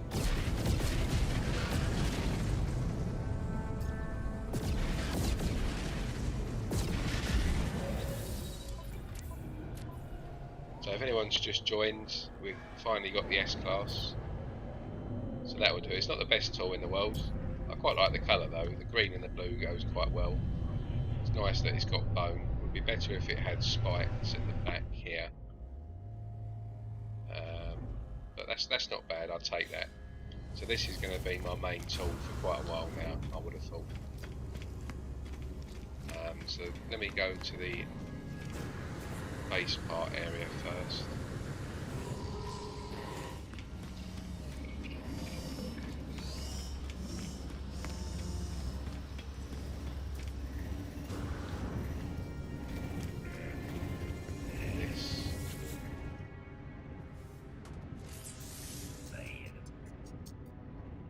Tell you what is going to be interesting actually. So the anomaly, it always spawns the C-class multi-tool from the system that you're in. However, there's only 2 multi-tools in the system default pool that we were just in. So this alien and another alien, there wasn't any other tool spawning. So that particular, so the space station's multi-tool pool only had 2 tools. Now I reckon it's going to place the other alien tool into that cabinet there because the anomaly is always a C-class. But it'd be interesting to see if it, because that other tool looks like it's an actual B-class, it's going to be interesting to see if it actually puts in another tool in here. No.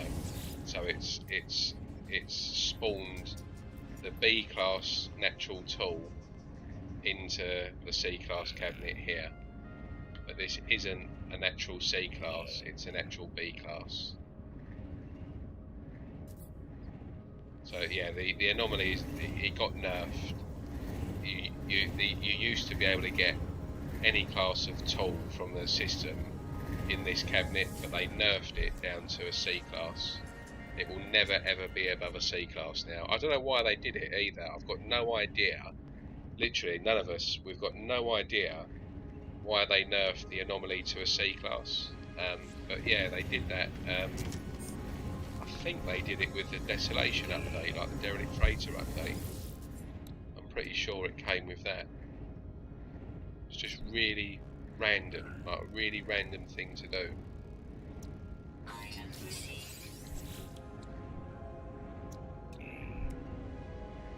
Items received.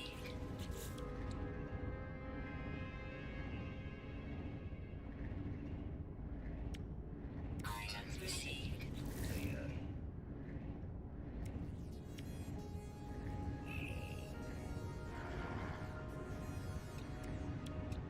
Items received.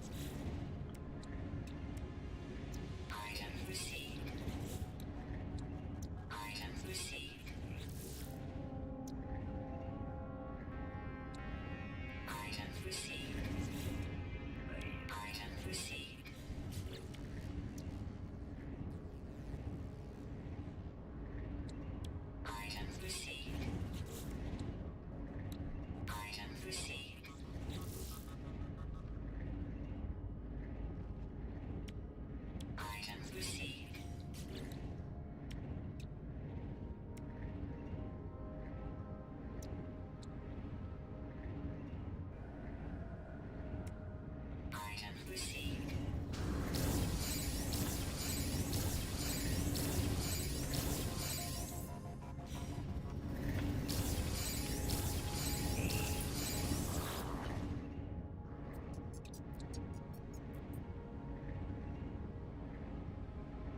Yeah, I'll quickly do this one.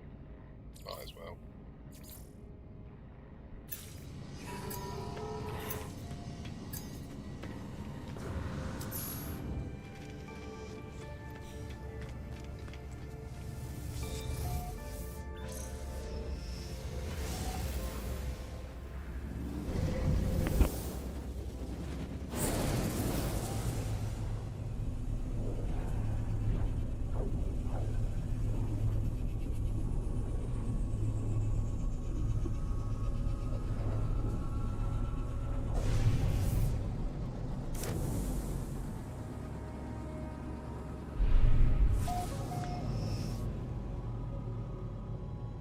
Struggling system.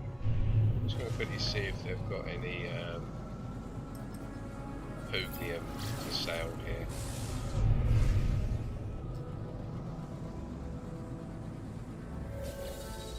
So in struggling systems like tier 1 poor economies, there's absolutely nothing in this system that could ever score as an S-class. No ships, no frigates, no freighter, no multitool. No, nothing. The only exception, the only thing that will ever appear as an S-class in poor economy systems is an exotic ship, because you get one in every single system, and a living ship. That's it.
Product received.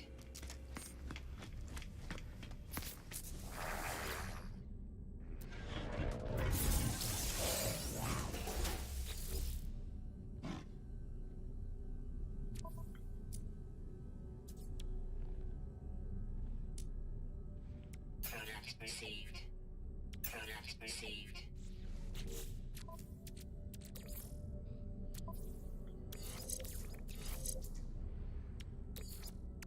Technology recharge.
Product received. Product received.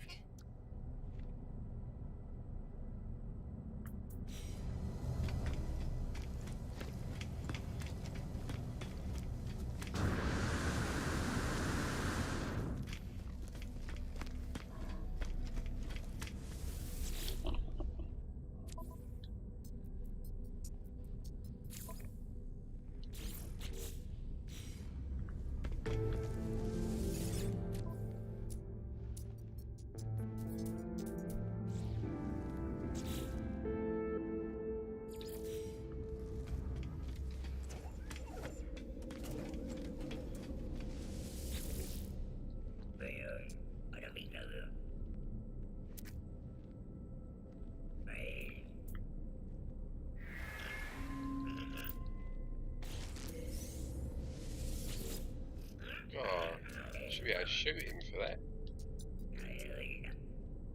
Treacherous.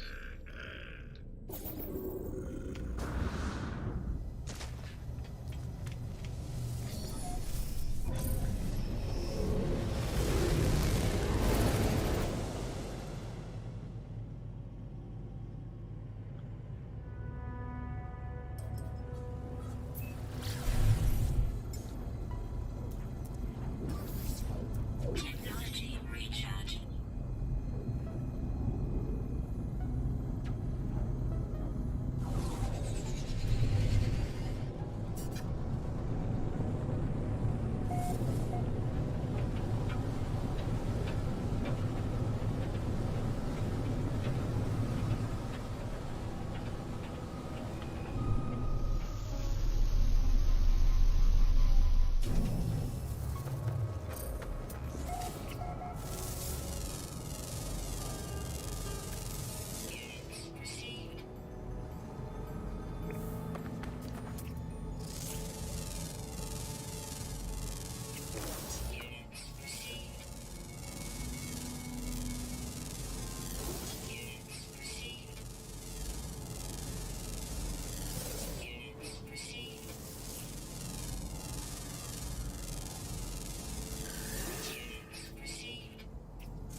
Hi, Iron Death. Welcome to the chat.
Scan detected.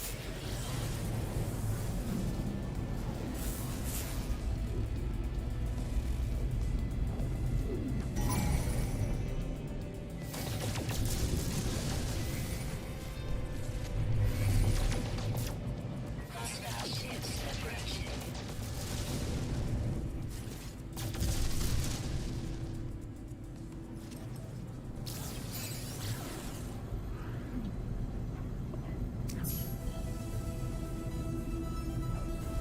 Activated Indian here. I'm going to build an Indian farm.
hate these quote planets.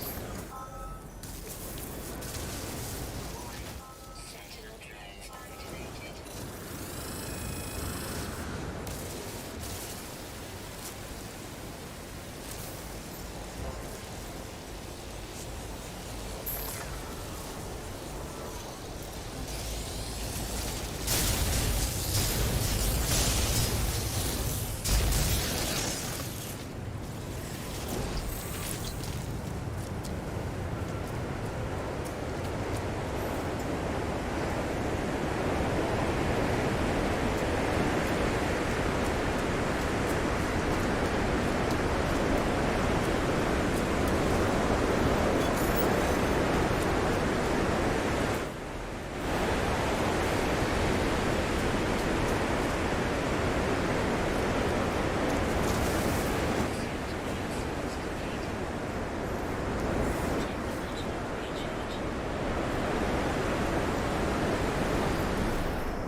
Horrid planet that was. Terrible.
Navigational data received.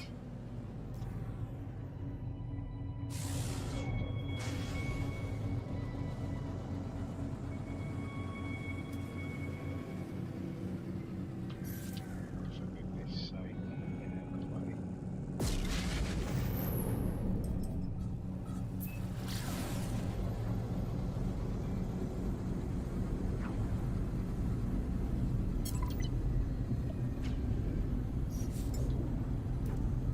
Technology recharge. Technology recharge.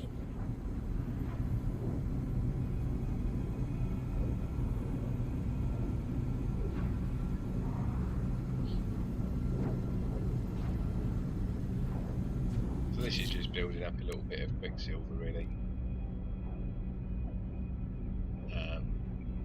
That is going to significantly change in the next couple of streams because I'm not a million miles away from finishing the Stasis device. We've got the S-Class, so we haven't got to worry about a multi-tool for a while now. Just need to get some upgrades for it. Need to get a new ship, so I'll do that when I've got some money. And then the last focus will be the freighter. Once I've got a new ship, I'll start galaxy jumping. I'm not going to do that until I've got a new ship. And I'll keep this ship here as my galaxy jumping ship, so we can let it break, sort of thing.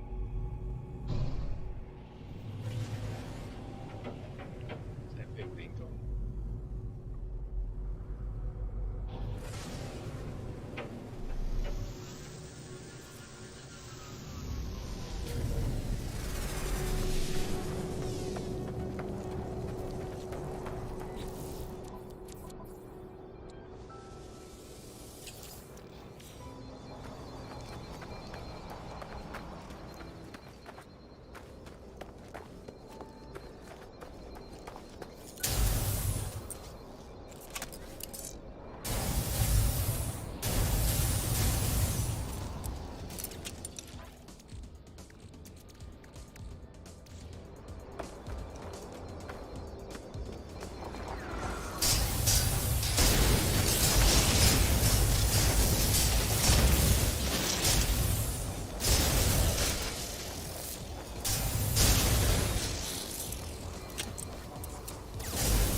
try what you said, trip, and see what I can make in terms of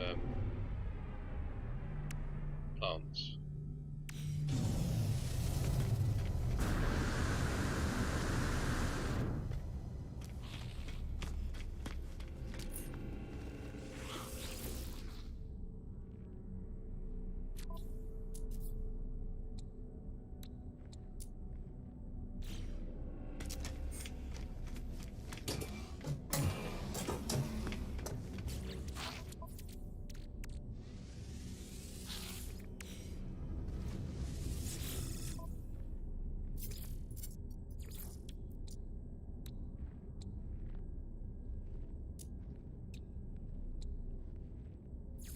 Units received.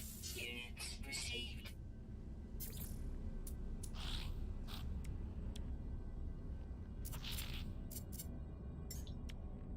Product received.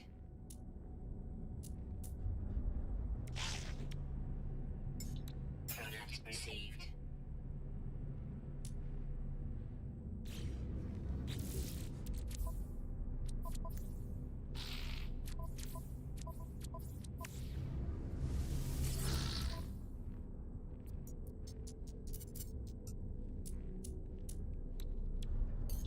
Inventory full. No free slots in ship inventory. Product received.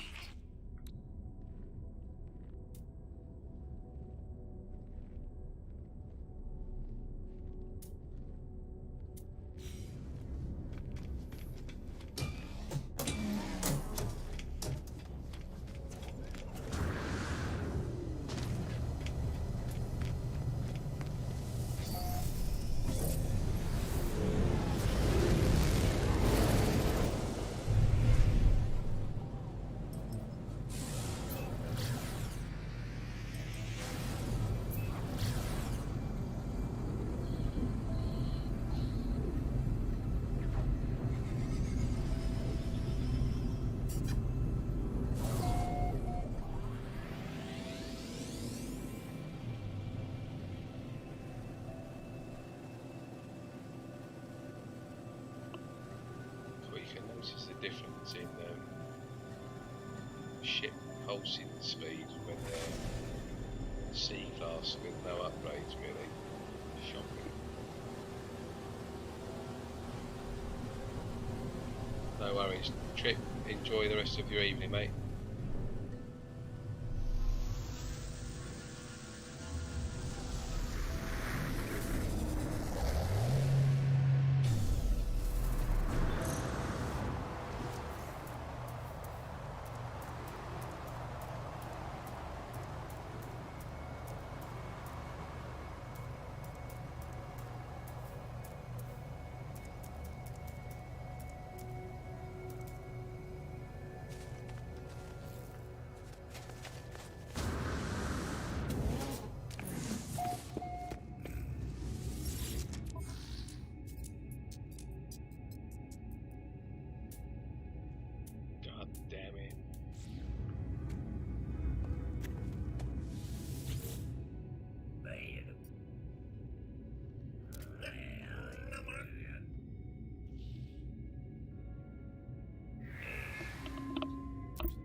So in my first stream I did on this new run, I just basically explained about how to use the multi-tool.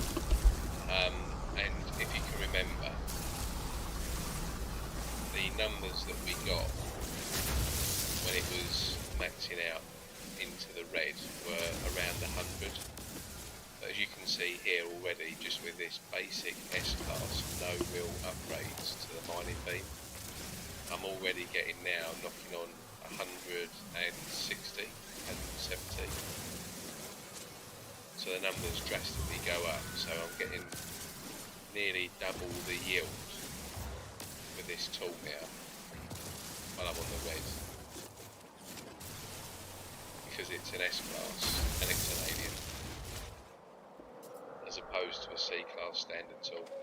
And both of these are pistols, like the C-class as well as like the starting pistol as well as this. They're both pistols, but just because this is an S and an alien, it's almost getting double the yield.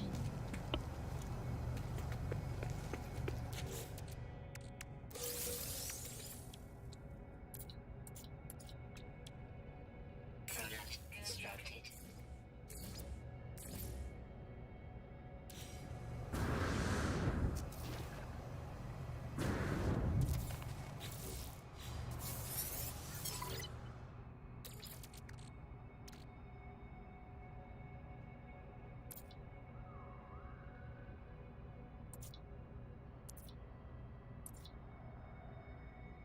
So I'm going to try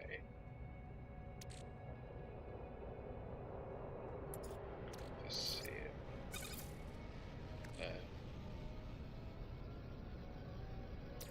Just try that with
yeah, definitely need a new ship. So restrictive.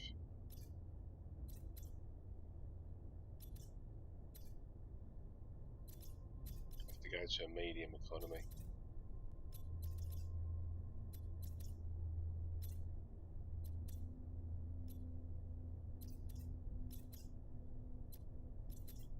Okay, let's stick with a Viking. Let's go to this balanced.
Technology recharge.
Product received.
Product received.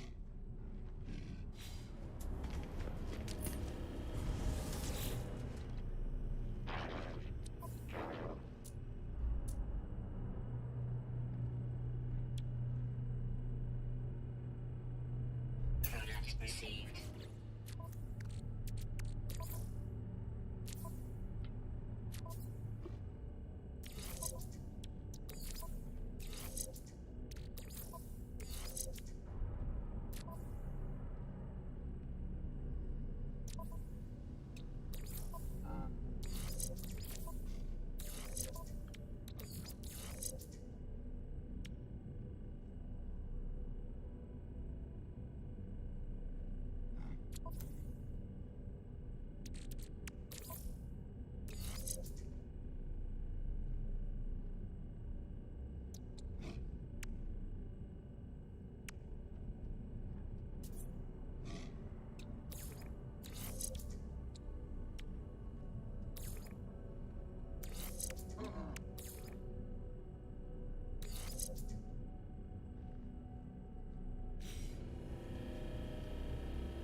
you see what planets are in this system. And then I'm probably going to be ending the stream in a couple of minutes.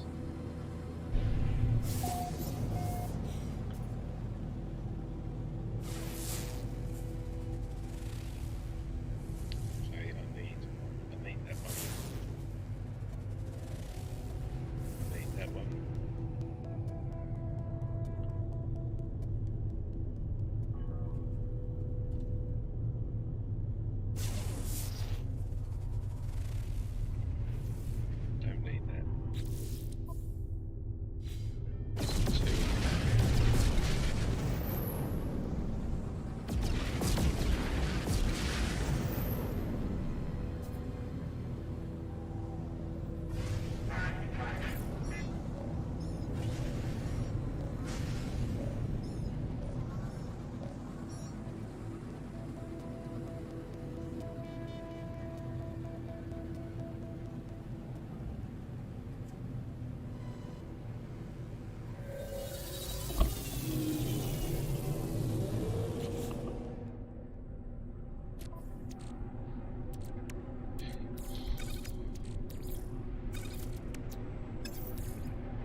Oh, you sauce.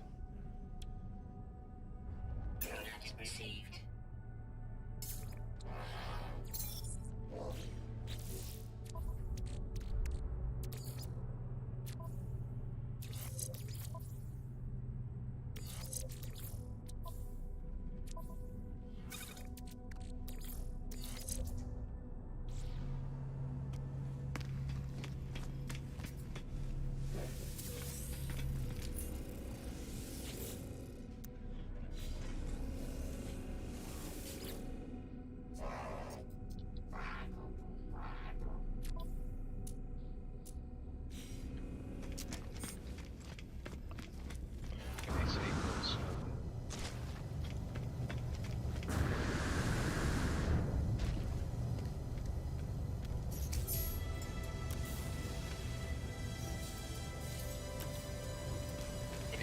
Normally just see what missions are doing.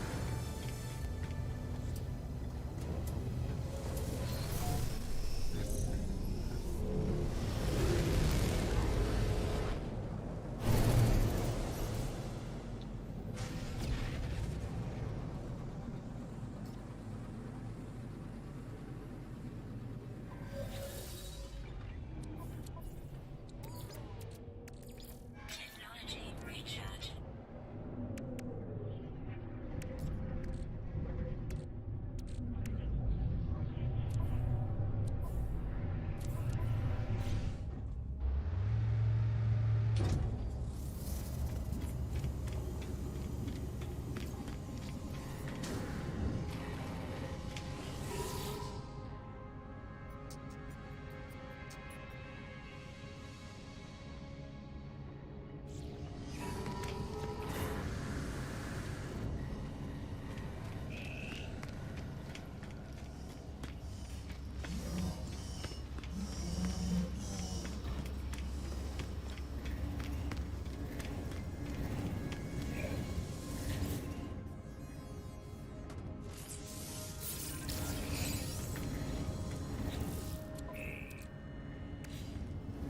Right, I think I'm going to end the stream here, people.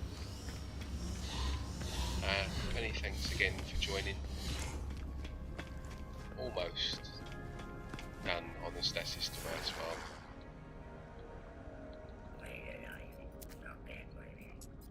Just got one more section of it to do, really.